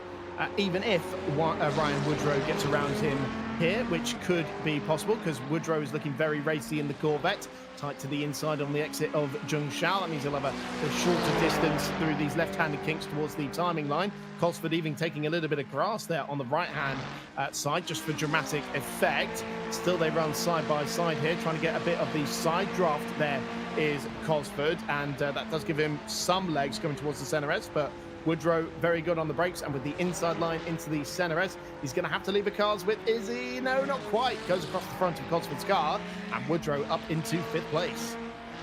A good move there from the Corvette, still trying to move on forward, but yeah, it does seem like Ryan Woodrow is moving really well in this race. I'll be impressed to see how he goes about these next couple of minutes. So we reach now 14 minutes remaining of this 15-minute race in the final round of the Crown Racing Series. We've had 6 rounds. This is round 6, and we've reached our season decider, which has thrown up probably all the action you need that you can get in a season in one race. That's Conrad Kula wide. Is there damage potentially on that number 45? And no, because he is on dry tyres. He is one of 3 drivers that have decided to go on to these slicks. Caden Richardson being one, Gregory Hoverson being the other, but Hoverson's in the pit lane. And it looks like Conrad Kula is just going to have to limp that car back to the pit, slowing down for one of our Ford Mustangs in the process. But the gaps are pretty large at the minute. Probably the closest battle on the track you'll see is Woodrow and Cosford, but you've also got Alexander Paulik in P7 as well, just about 4.5 seconds behind Cody Cosford, so that might be something to keep an eye out for. And then Balázs Erdley further 5.5 seconds behind him. Well, there's going to be an awful lot for Paige Eagle, Claire Cottingham, and special guest Abby Pulling to unpack in the post-race show coming up in about 15 minutes' time. Don't go anywhere after the checkered flag, because that's just when the conversation starts. David Bosger leading the way, and finally on course to get his first win of the season, and hopefully this time will keep it. He's 17 seconds clear of Luciano Whitvoot in 2nd place, and Danny Neo on for his first podium in the Crown Racing Series in 3rd position. Mihai Neg in fourth, ahead of Ryan Woodrow and Cody Cosford and Alexander Paulik. All four of those drivers on course for their best finishes in the championship. Balázs Erdely continues to run in 8th position. He is 6 seconds behind Paulik, but still runs a solid 12 seconds or so behind the position he needs. Now that gap has come down quite significantly, so let's not rule out Balázs Erdely just yet, but he still has only 11 minutes or so to try and close down the gap to Ryan Woodrow, it would be. He needs a 5th place finish with the fastest lap bonus points he has at the moment. Kyle Domark and Greg Hoverson completing your top 10 at the moment. Don't know how long Hoverson's going to stay there though, because he is getting his Mustang repaired, so it could well be Comrade Kula who makes his way inside the top 10 for only the 2nd time this season, if it were to finish like that. But remember, it was a 20-point deficit that Balázs Erdely needed to overcome from the absent Nikolai Pedersen, who had a prior commitment to this event, meaning he had to miss it. And it is 20 points for 5th place. That would tie him on points with Pedersen, who would win on countback. But at the moment, Erdely is taking those 3 extra bonus points for the fastest lap.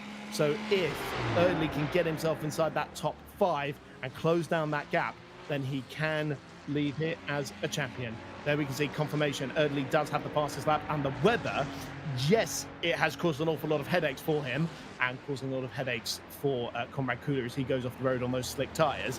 It does mean that no one else is going to beat that 1:31.6 that he set earlier. Yeah, indeed. That's pretty much almost locked and sorted. Unless it completely dries and somebody goes for a fresh set of tyres, you know, he's not losing that whatsoever. So with 10 minutes left to go, I believe it is a 8-second gap he's got to close down. That is a big ask in this title decider. So it's Bosga from Bitboat. They have been pretty much trailing, I shouldn't say trailing, but they have been pretty much leading this entire thing. And Greg Hoverson now from 10th place exits the pit lane 3 laps down. David Bosca has been this whole season has been leading the most laps as well. Came into it with 36. He's going to exit this race with a lot more. Danny Neo still holding on to a 3rd place. This would be, as you said, Chris, his best finish this season in the Crown Racing Series, and it will be thoroughly deserved. So will Mihai Neg. He'll be getting the same thing. And what about Ryan Woodrow? Well, he would be matching his. So Greg Hoverson back out onto the racetrack in 10th position, but still with a drive-through penalty to serve after contact and accumulating far too many incident points. There is a 20 incident point limit before you pick up a drive-through penalty, and it is the software system from iRacing that is used to determine track limits and incident points there. Meanwhile, David Bosga, the Belgian driver, must be very akin to driving in wet conditions, but extending his advantage over Luciano Witvoet. 18 seconds now. We can see how the gap has progressed over the last few laps. Yes, it's ebbed and flowed a little bit, but the long-term note there is that it is Bosga extending his lead.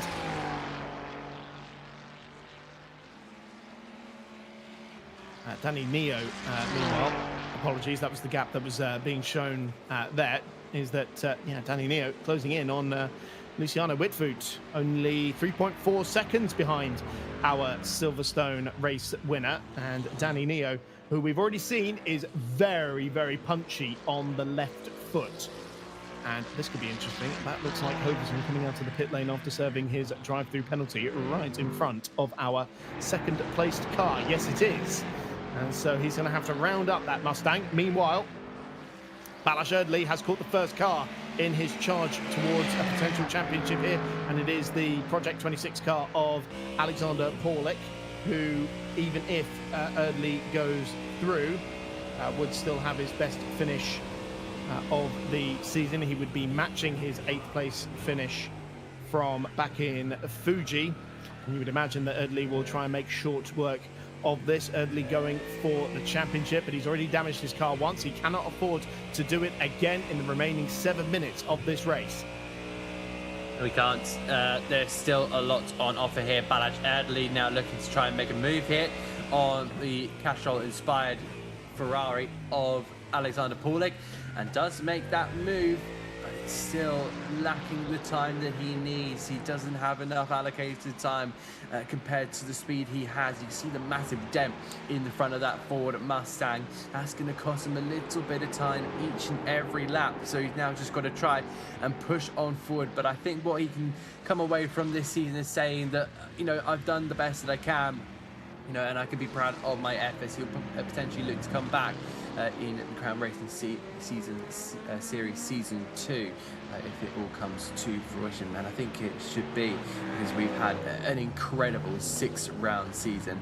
I'm sure the guys back at in the headquarters will be looking to really make the best out of this potential series. So we'll see what this has got to give us in the last 6 minutes of this one. Bosca almost 20 seconds to the good over Luciano Bitbo. Bearing in mind, the Dutchman there in second started this race from pole position. David Bosca started on that front row, but just being smart, cautious, and having the absolute, you know, no down skill from David Bosca is just being able to extend that. But I think he is just taking his time. Bitbo is just closing that gap, 19 seconds at this moment in time. So definitely Bosca's taking his time. Neo still holding on to that podium. He's got a massive margin, 15 seconds to Mihai Neg. We now start to scroll through. But yeah, the wet tyres, most definite to be on. And I think Conrad Kula still struggling in those on those slick tyres, so that is something that you know, I think he's going to live for the rest of the race. He's already kind of dealt for the majority with the blunder that he made, and he's now just kind of sticking with it. But yeah, I think we can say that Brazil's really given us a treat and a half. So yeah, I think another reason why Brazil should just be a constant season finale to any season, to any championship. And while we're in the final 5 minutes of the inaugural Crown Racing series, it is worth bringing you the news. Season 2 is coming. So if you are interested in potentially joining the grid, we have got some of the finest iRacers in the world out here. The likes of Luciano Wittvoet, who has a 10K I rating. If you think you can take the fight to some of these guys, then do keep an eye on the socials. Race for the Crown on Instagram. That is the number 4 in the handle there. So keep an eye out on those channels for news about Season 2, where we're expecting to come back bigger and stronger and even more spectacular, because there is nothing virtual about the passion for racing in the Crown Racing Series. 4 minutes to go. David Bosca on course for his first victory of the season. Balázs Erdely here in 7th position is closing in on Cody Cosford. And while he is closing in on that car, he isn't necessarily making the inroads into Ryan Woodrow that he needs to be doing. That gap's still about 9 seconds or so. And time is starting to wear thin for Balázs Erdely. Even if he does get up to the back of Cosford, then he's got to try and pass him as well. That is going to be no mean feat, I'm sure. And the opportunity of the championship starting to slip away from the Hungarian. Yep, it is starting to just slip away from his hands. All he can do is damage limitation at the moment.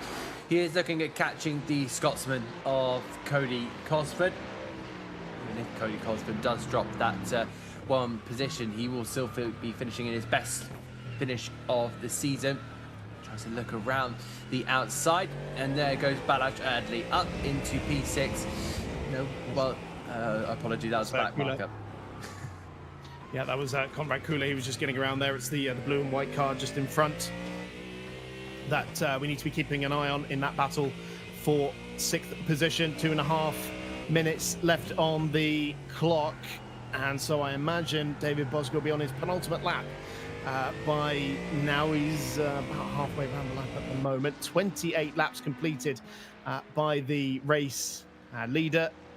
And yeah, I imagine, especially with the pace we're running at the moment, 1:42 last time around for David Bosca. So this should be the penultimate lap of the race, the penultimate lap of the season. And David Bosger looking in exactly the same form he was in Monza, absolutely untouchable. I just hope this time he had his pit limiter properly engaged and that the victory won't be taken away from him after the race as it was in Monza, because he has a near 20-second advantage over Luciano Witvoet, and the earlier decision to go onto the wet tyres has proven to be rather inspired. Danny Neo's pursuit of Luciano Witvoet for second place seems to have come to a bit of a stagnant end, I'm afraid, but Neo's still on course for his best finish of the season, his first podium finish in the Crown Racing Series for the Walk Racing squad. It's going to be 2 Ferraris and a Ford on the podium as it stands. He's just about to start the final lap of the season. A mighty, mighty effort from the Spaniard. He's pulled some absolutely banzai manoeuvres in this one that will 100% make it into the highlights package.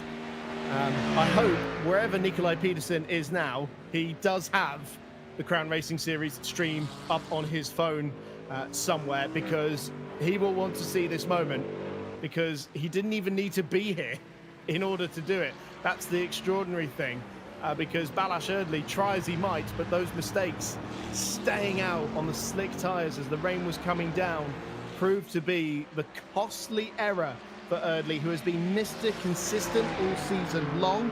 4 consecutive 4th place finishes on top of a podium at Silverstone, but this is the race where he needed to rely on that consistency, and it all came tumbling down. He's on the back now of Cody Cosford.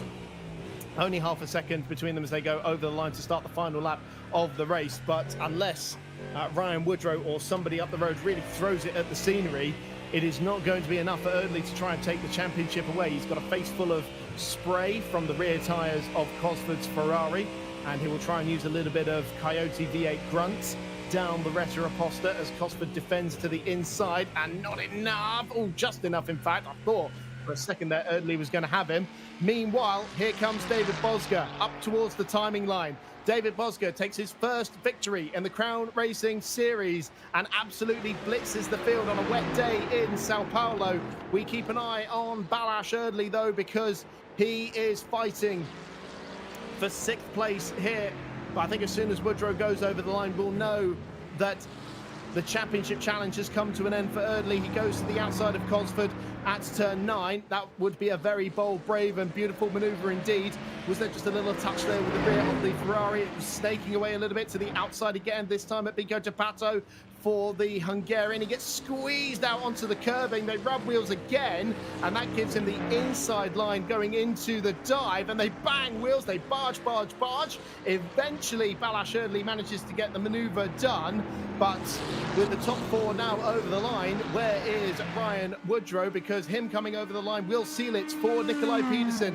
Woodrow into the top 5, and Erdős will be the next car over the line. Nikolai Peterson didn't even need to be here to do it. Try as they might, Duke de Vos and Balázs Erdős have fallen by the wayside.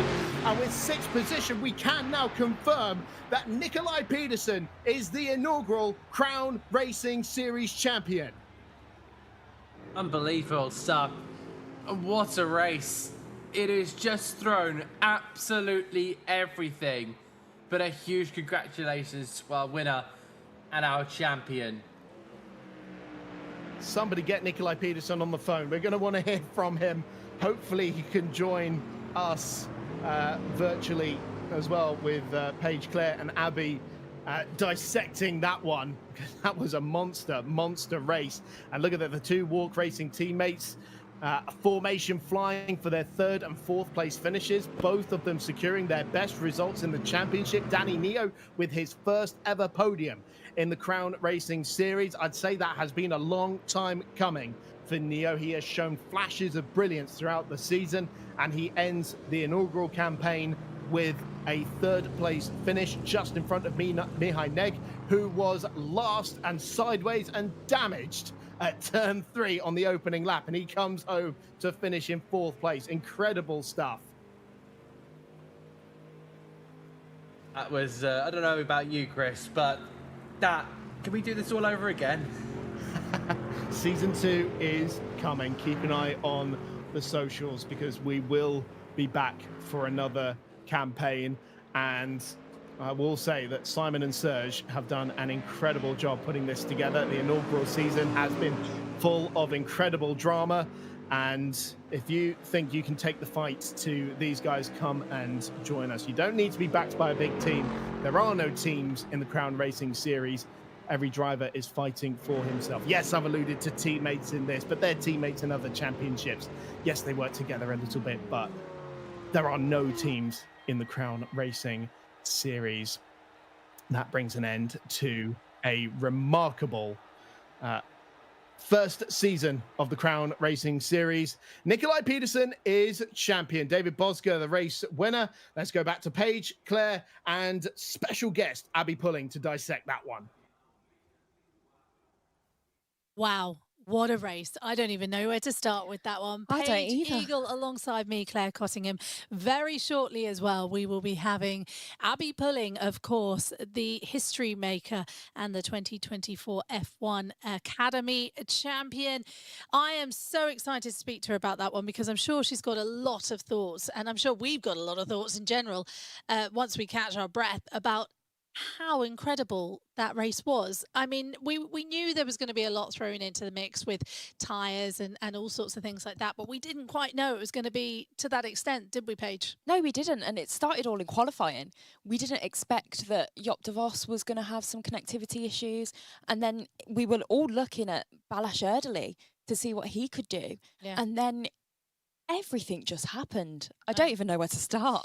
Well, we can start by saying Nikolai Pedersen, who didn't manage to come to the race today due to prior commitments in the Crown Racing Series, which of course is powered by Advanced Sim Racing, is the 2026 inaugural champion here. And I mean, he did it in quite incredible style by not even being here. Yeah, he did. And he's so well deserving of the championship, though, from his other races, and he's been so brilliant, so consistent, and he's really shone as a driver in the season. So, yeah, a massive congratulations to him. Well, I think we are very lucky to say that Abby Pulling is on the line and going to join us after dissecting that race and going to talk to us from a racing point of view, a racing driver's point of view, of course. And very shortly she should be joining us as soon as I see her face on the screen. There she is, the wonderful Abby Pulling, joining us, the wonderful history maker, the 2024 F1 Academy champion, Abby Pulling. Thank you so much for joining us, Abby. What a wonderful day to have you here for the final race of the season. And I bet you're really excited about dissecting that one. Yeah, no, of course. And thank you for having me. What a one to come join you guys out. It was really quite a chaotic race for sure. I think the rain caught a few of them out. And it was, I mean, I do feel for Balázs. It was a title fight and he fought to the very end, picking up that one place at the end, but it just wasn't enough. I mean, who knows, there could be post-race penalties and so on, you never know, but that's not probably how he wants to win as well. So it's yeah, it was an action-packed one to watch for sure. Abby, before we start going into a bit more depth about what happened during the race, can you tell us a little bit about, you've competed for championships before, what would Balázs have been thinking before he started that first lap? Yeah, I mean, I think the main thing is keep it tidy. Make sure, you know, he would have known what he needed to do to try and win. And yeah, he knew that he had to finish in the top 5 with fastest lap. And I mean, he managed to get the fastest lap, but just, yeah, that little mistake on the transition from dry to wet, it will be, yeah, it will probably haunt him a little bit for sure. It's frustrating, and you sometimes get in a, you know, what could have been and thinking about that. And yeah, I mean, drove brilliantly. It was just maybe a misjudgment on the kind of the pit window. There's so much to look through at the moment, and we are just double checking that Pedersen is champion as well, because lots of different numbers come through, and also in terms of penalties and things like that, we could yet see Balázs Erdely be crowned champion. So bear with us while we work out the exact maths and also exactly what's happened with all the penalties going on, because there's so much for our commentators and the stewards to kind of go through. So of course, everything at the moment is provisional. Abby, let's take a little dive into exactly what happened in that race. I mean, the standout, of course, I would say at this point is when people came in to change their tyres. We saw the first lot of rain that came down quite early on, about lap 6, and most people obviously stayed out apart from Alberti, who came in and went, these are not good, we don't like these wet tyres. And then more rain came down about lap 15, and suddenly we saw Danny Neo and Greg Hoverson spin, and David Bosca stayed out even a lap too long, but it has to be said, Balázs Erdely stayed out 2 laps too long.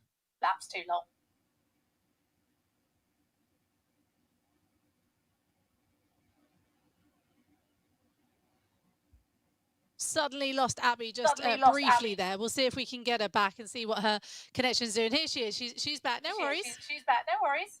Yeah, Did you catch the question? Did you catch the question? Yeah, sorry, I cut out for a second, but yeah, I mean the three Mustangs having a really good battle, and Greg was actually he was putting in some really great moves in that middle sector especially, and yeah, I think took a gamble to stay on the slicks. I was surprised definitely when he come into the pits and kept the same set of tyres on for sure, but you never know. He took the gamble. Didn't pay off, unfortunately, for him. But also, yeah, Balázs, it was just one or two laps too much. And maybe in the sense of when you're battling for a title, you kind of follow the crowd a little bit in a sense. You do the safer option potentially in that aspect. So maybe a little bit ambitious on that side. But, you know, Neo getting his first podium made it work and kind of, although also had a few moments for sure. Yeah, made it work and brought it home. Talking of first, Oscar, first win. So massive congratulations to him. I mean, like you said, Claire, he probably did go into those pits to change his tyres maybe a lap later. It seemed like he was struggling a little bit, but it also seemed to work out really well for him. Abby, what were your thoughts on his race? Yeah, I mean, I think it was chaotic for everyone, but it was quite controlled, and I think just kind of did everything he could, really, to be honest. Abby, we briefly talked to you ahead of the race, and obviously you do a lot of things alongside the Formula T, it's a different championship, Formula E championship with Nissan. And just talk me through watching that sim race and what you, I don't know, how you view it as someone that has worked quite heavily in the sim, but maybe not competitively. Yeah, like you say, I do quite a significant amount with Nissan. I do a lot on the race ops, and it's only me on the simulator there. We don't do anything kind of wheel to wheel, so it's a little bit different in that aspect. But we do a lot of development work, and these guys will know they'll be testing on the simulator, trying to change setups and kind of trying different temps and ambience and so on. And obviously it rained, and they were aware of that, what the weather was going to be, so they've been testing in the rain as well. And there's things like that we do back at Nissan, and a lot of that development work, and even, you know, as simple as the conditions and the rain and simulating that and trying to see how things play out to prep and plan for the race is it's really, really important. So it's cool to see these guys doing that, as well as and then being able to apply it to a race situation, and also, you know, it's really cutthroat, really hard racing, and not giving each other an inch is it was incredible to watch, and nice to see them kind of parallels, you know, in what I do with Nissan. And we were talking at the top of the show about how some of these drivers, this is quite new to them coming into this championship because it is a new championship. Abby, you've had experience going through different racing series, and a lot of our drivers have shared the fact that they are still learning a lot about this championship and the way that they want to execute their season.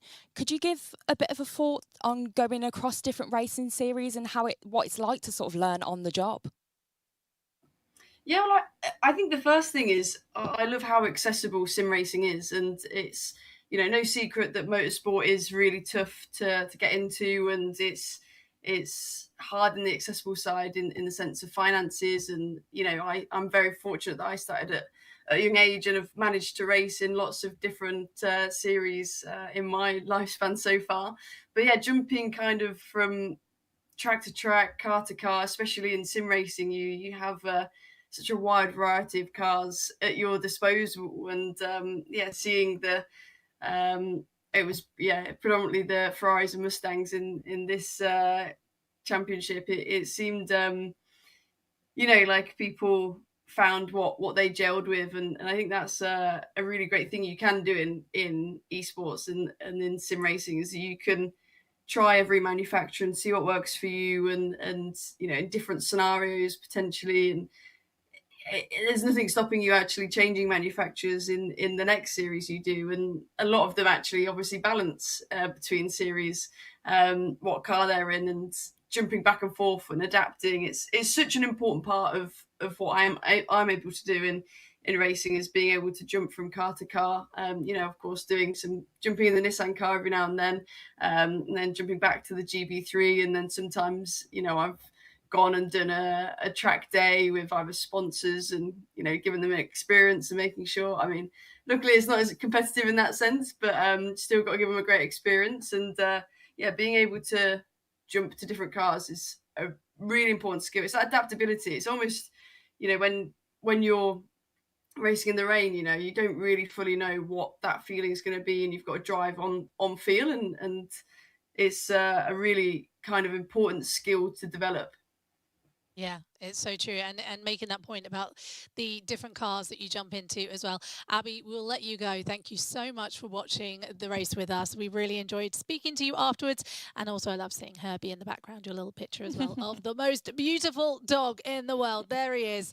I mean, I just love that dog. Abby, have a wonderful evening. Thank you so much for joining us, and hopefully we'll catch up with you soon. No, thank you very much.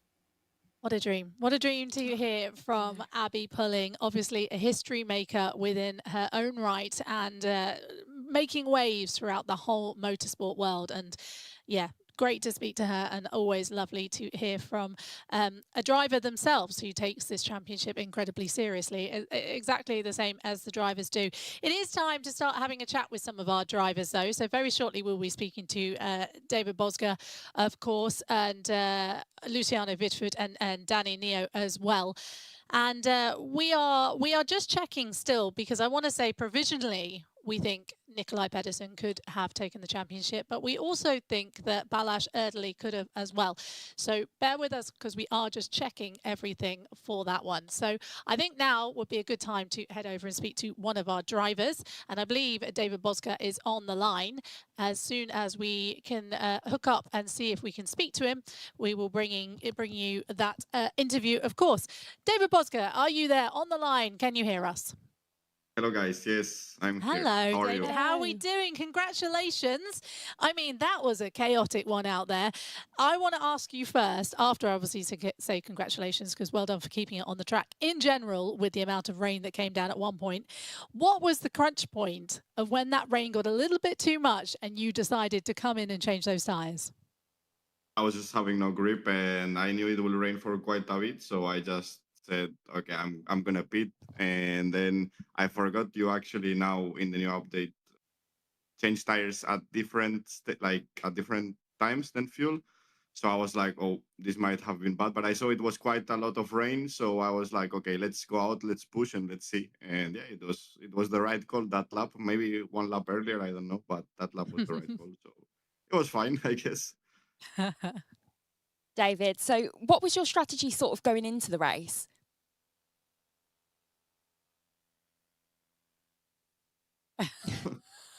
I just pushed, like I just came, drove, pushed, and I was hoping to just I know in Interlagos I'm quite good. I know the Ferrari will be also decent because the Mustang is a bit better now in the fix. So I think like before this new update, the Ferrari would have been the better car overall, but now in the new update, the Mustang looks quite strong again. So I don't know, I was without hopes to be honest, because I thought the Mustang will be better. So I qualified too. I was happy, I guess. And then my strategy was fuel saving behind Luciano. Then the rain came and I'm confident in the rain. So I just pushed and overtook him. And from then on, just alone, quite a lonely race, I guess. Yeah, I mean, it's a good place to have a lonely race in that one, but it was also an incredibly clean race, which is exactly what you need to see at this point.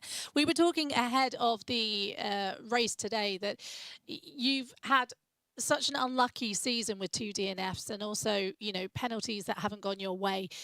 There was such a chance, wasn't there, within this championship to actually take the title and potentially win it this time round. How kind of disappointed are you from what could have been, I guess? Nah, I guess it's just racing, and I guess I didn't do a good job. So that's all basically. If you don't do good, then you don't win, even if you're unlucky. In Daytona, for example, was my fault, so I can take at least one DNF on my side, and then the penalties are all on my side because I'm quite quite bad with penalties. So yeah, that's it. Some bad luck. You ended up having sort of that 20-second lead towards the end. How were you feeling as you were doing those final few laps to secure your first win? Was just chilling, to be honest. I saw the lap times they were doing, and I mean, I had a bit more pace. And then in the last lap, I just put it a good lap, just just to put a good lap. You know how it is. But yeah, I was just really chill, doing really no risk at all. Really like trying to see where the grip was, and just it was drying up, so the rain tires really feel like really a lot of grip when it's not so rainy. So it was just a bit wet, but no paddles, nothing to avoid, not really something to look for like special stuff, just normal lines and a bit of line of the corners, and you're fine. Well, congratulations. It is a win for the final race of the season. I mean, that's something to take home and be very proud of, especially in those conditions. Congratulations. Thank you so much for joining us, David. Thank you so much, and congratulations to Balázs, I guess, for winning the championship. Well, that's what I was about to say. We're pretty sure that we've done the maths now, and Balázs Erdely is our 2026 champion. We are looking to speak to him very shortly on the line. It takes a while with some of these penalties and various different maths and things like that. So hopefully we can have a chat with Balázs very shortly. But as it stands, Balázs Erdely is our 2026 Crown Racing champion. I think that's the perfect time, Paige, to probably speak to Balázs about it, because I'm pretty sure Balázs is going to be incredibly excited and happy to hear that he is our champion. Balázs, can you hear me? Congratulations, you are our 2026 champion. Obviously, I have to say provisionally at this point because of various different things. You know how it goes. But as it stands, Balázs, you have done it. You made that work, but you did it quite the hard way, didn't you? Let's talk just firstly, how are you feeling about being the champion? Obviously, it's amazing. I mean, it was a hard one since I messed up my strategy. So I think I got the position on P6 in the final lap, in the final few corners. So yeah, it was a hard fight. Let's just talk quickly about the rain coming down. The rain that came down quite light at first, and then we got a deluge of rain about 15 laps in. And you made an interesting choice. I know you just mentioned there about the strategy, but you made an interesting choice of when the rain started coming down quite a lot to stay out. Was that what you're referring to with the strategy, or was there a miscommunication? What happened there? Yes, that was it. I mean, I wanted to pit a lap earlier, but I aquaplaned on pit entry. So I couldn't be there, and then I lost like 40 or even 50 seconds. So yeah, it wasn't ideal. Balázs, talk me through how you were feeling before that first lap. I mean, I know you came into a little bit of an incident in that first lap as well, which knocked you down a few places. But how were you feeling before it even started, knowing that there's a chance that you could be champion today? I mean, I usually take races like it's just a race. I didn't really think about the whole thing itself. I just wanted to do as I did in the series for the whole season. So yeah, that was the only goal. Balázs, there was one point when you picked up quite a lot of damage, obviously when the slicks were starting to really go within that rain. Was there a worry at how much damage you had? Were you aware of how much damage you had coming into the pits? It felt like you weren't in for long. I mean, I didn't repair anything, so I still had to manage the So you had a lot of damage to the end of the race? Yes. I had like 1.5 minutes optional repairs when I entered the pit lane. Okay, and how was that to drive with all that damage? it was very bad. Trust me. Like basically, I think my steering wasn't even straight, so I had to drive with a bent steering for the race.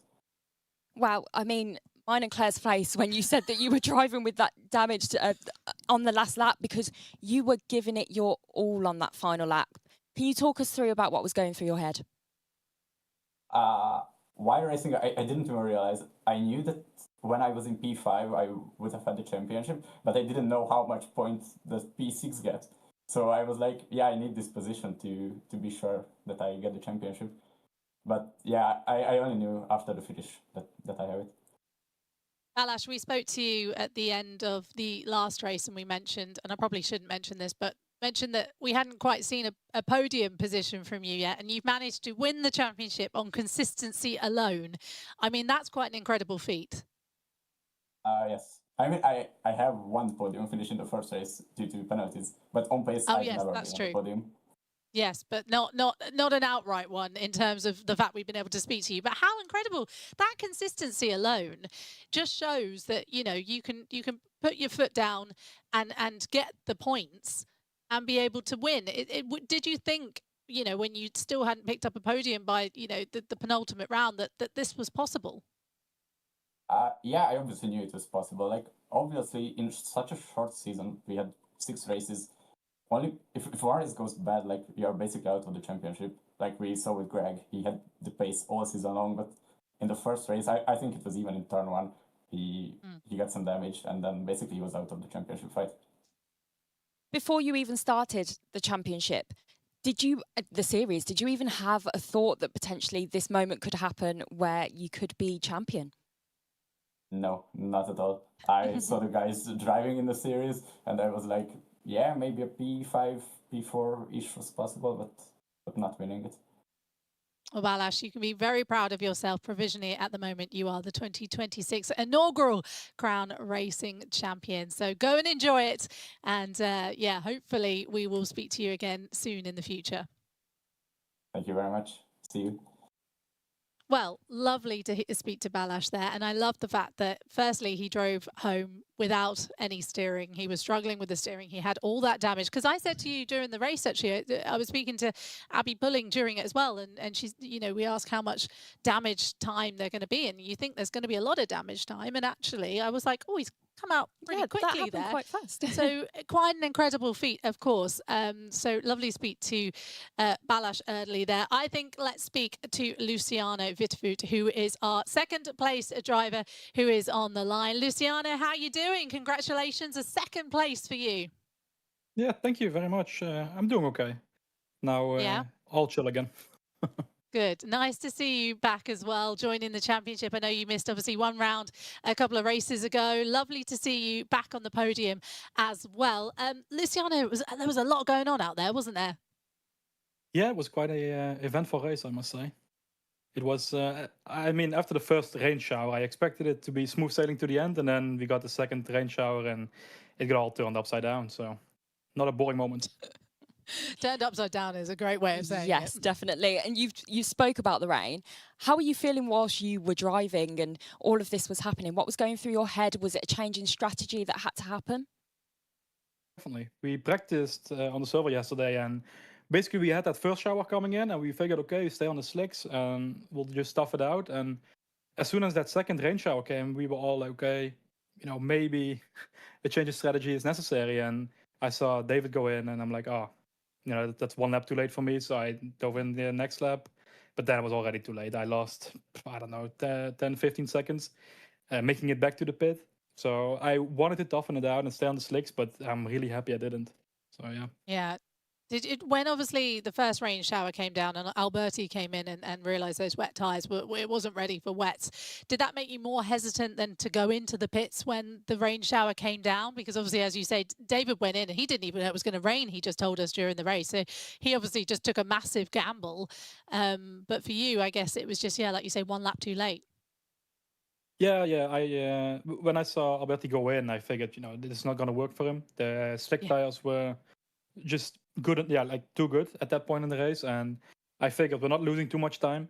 But like I said, when the second rain shower came in, it was so much, all so sudden, and the puddles formed really quick. And the issue was it just kept coming. So we also got the message like this session is declared wet, and at that point you knew, okay, you have to make a call, and I just made the call 1 lap too late. Yeah, and we saw that there was a battle for P3 as well, and that sort of allowed you and Bosger to sort of pull away a little bit. During that battle with him, were there any moments that you thought that your skill set particularly shone? No, not really. When I was driving with him behind me, I knew we were doing the same thing. I was lifting, coasting into the corners to save fuel, and I had him behind me in Silverstone, and so I figured he was doing the same. And as soon as the rain came in and he wanted to go for a move, I just let him because I figured, if we work together, we can create a nice gap to the guys behind and work from there. And it would have been nice if that second rain shower didn't come in. I think I would have had a nice shot at winning the race, but that's racing. That's how it goes. I was going to say, at one point, you and David were pulling away a lot. Before that, like you say, rain shower came down. Was it to the point where you thought, actually, this is game on at this point, and you could have picked up another win like you did in Silverstone? Yeah, definitely. After the rain stopped, the first time, I figured David was pushing really hard, and I had a feeling he burned his tires a little bit too much because he was dropping the pace. And I think, okay, if we can just keep this going, we'll definitely have a shot in a couple of laps. And then, yeah, like I said, the second rain shower came. I wasn't too comfortable on the slicks in the rain since I have that massive crash in Fuji as well. So I just wanted to keep the podium and not take any big risks at the end. Well, it is a podium, of course, for you. Second place in this one. And yeah, we've loved seeing you race over the last couple of rounds as well. So thank you so much for joining us, and congratulations on your second place. Yeah, thank you, guys. Lovely to speak to you, Luciano Vitwood there. Seems quite chipper, always got a very calm, level head on him, he has. I like the way he's very chilled. Again, it's that sort of Dutch mindset, isn't it? Where after the race, they're sort of like, this is what's happened. Yeah. It's happened. We're good with it. Let's speak to our third place driver. Danny Neo should be on the line, ready to go. Well, Danny, of course, had quite an eventful race out there and managed to finish third, which was really, really impressive considering during a rain shower, he did spin a little bit. So let's speak to Danny and see how that race went down. Danny, how you doing? Fine. Fine. That's good to know. Good, just a fine. I was expecting a little bit more than a fine, but third place for you, Danny. A very eventful race out there. Just talk us through what your thoughts were when this rain came down and so many people didn't change their tyres and did change their tyres, but you had a spin during that. So I thought maybe that was when you thought, let's go in to change the tyres. In that time, I thought it was the end of my race when I spun out and touched the wall. So yeah, it was time to change the tires because it was a tricky one. And after that, I got more confidence with the laps and trying to get the P2, but it wasn't enough to get the P2. You spoke about gaining confidence after you changed your tyres and were sort of going for it. How was it trying to battle back and then sort of get that P3 over the line? Yeah, it was all in. I got a damaged car, so try to do my best and don't crash again. And trying to Danny, get the best result. It was a good result, a good result out there. Danny, when the rain started coming down, though, was there a moment that maybe you thought this one might get away from you? Not quite, because I got confident. It was at times when I have cars in front, risk to get crashed or crashed into the guy in front, because the lines and the brakes and everything in the rain is not the same as everyone. Everyone is braking maybe 20 meters later, 20 meters before, so sometimes it was tricky to learn the guy in front and behind. There were quite a lot of laps as well where yourself, Hoverson, Erdely, battling back and forth. Can you tell me what was going through your mind during that battle? I didn't want to battle at all. I want a clean race and eventful race, but I got caught in the battle and in the middle of the three.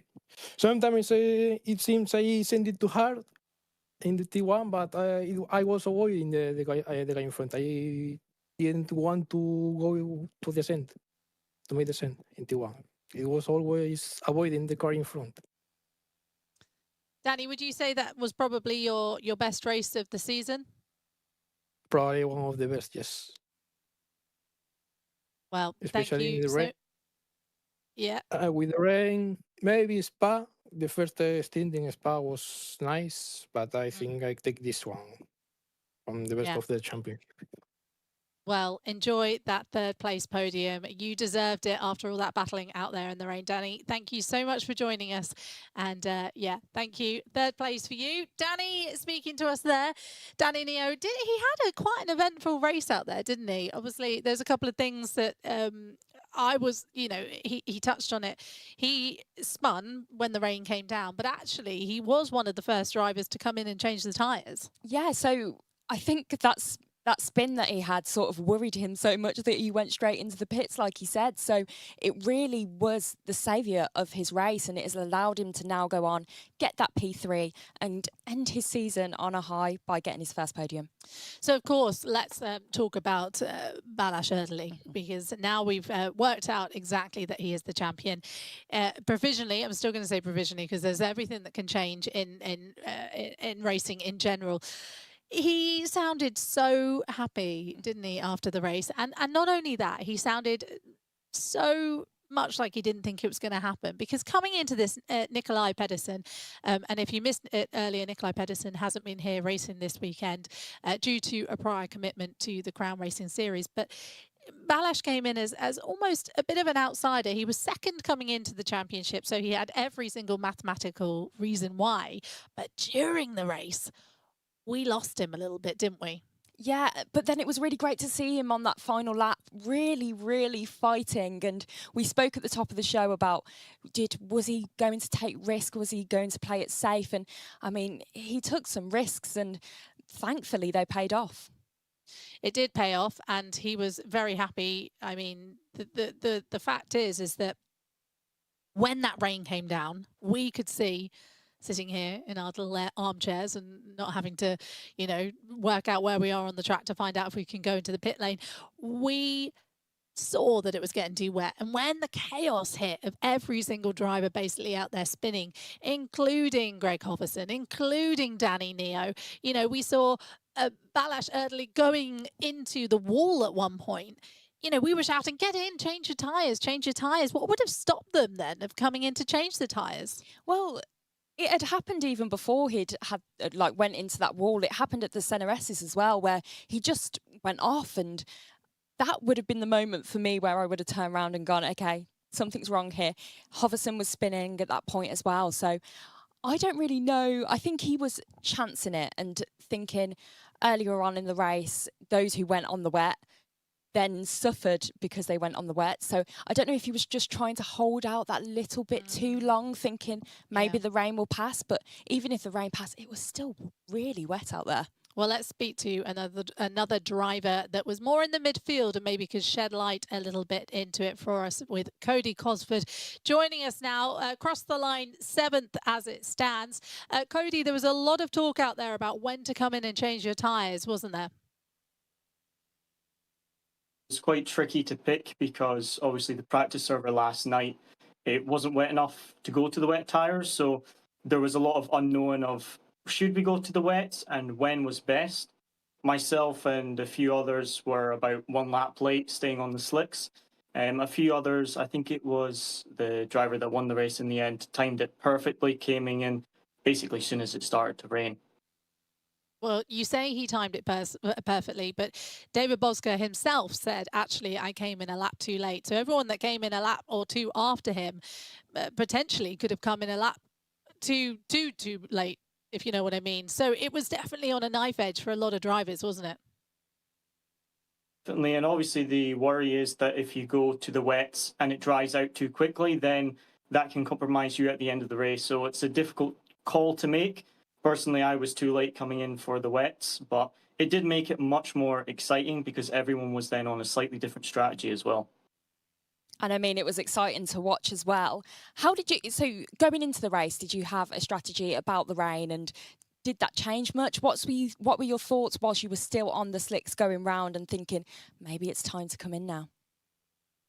Yeah, so my thoughts going into the race was to just stay on slicks the full race. But then when I started losing over 10 seconds a lap to the usual pace in the dry, then I was like, okay, this has gotten too wet. We need to get onto the wet tires basically as soon as, and that was my in lap.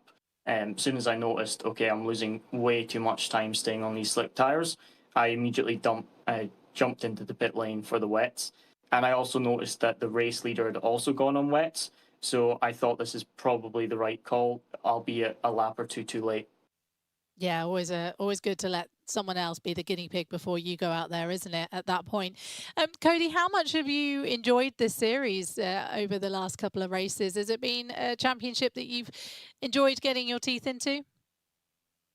Yeah, it's been fantastic. I think also the videos that we do sort of behind the scenes of the driver stories and things is really nice because it allows the viewer to connect with the person behind the computer screen, because I think that's one of the biggest issues with sim racing is that people find it hard to connect to the virtual world and the people behind the screen.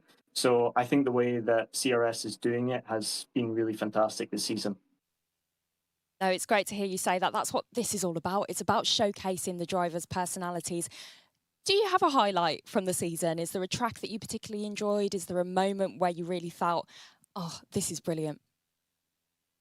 I would say it's difficult to pinpoint a single one. I think Fuji was quite good because it was similar to the finale with all the different strategies.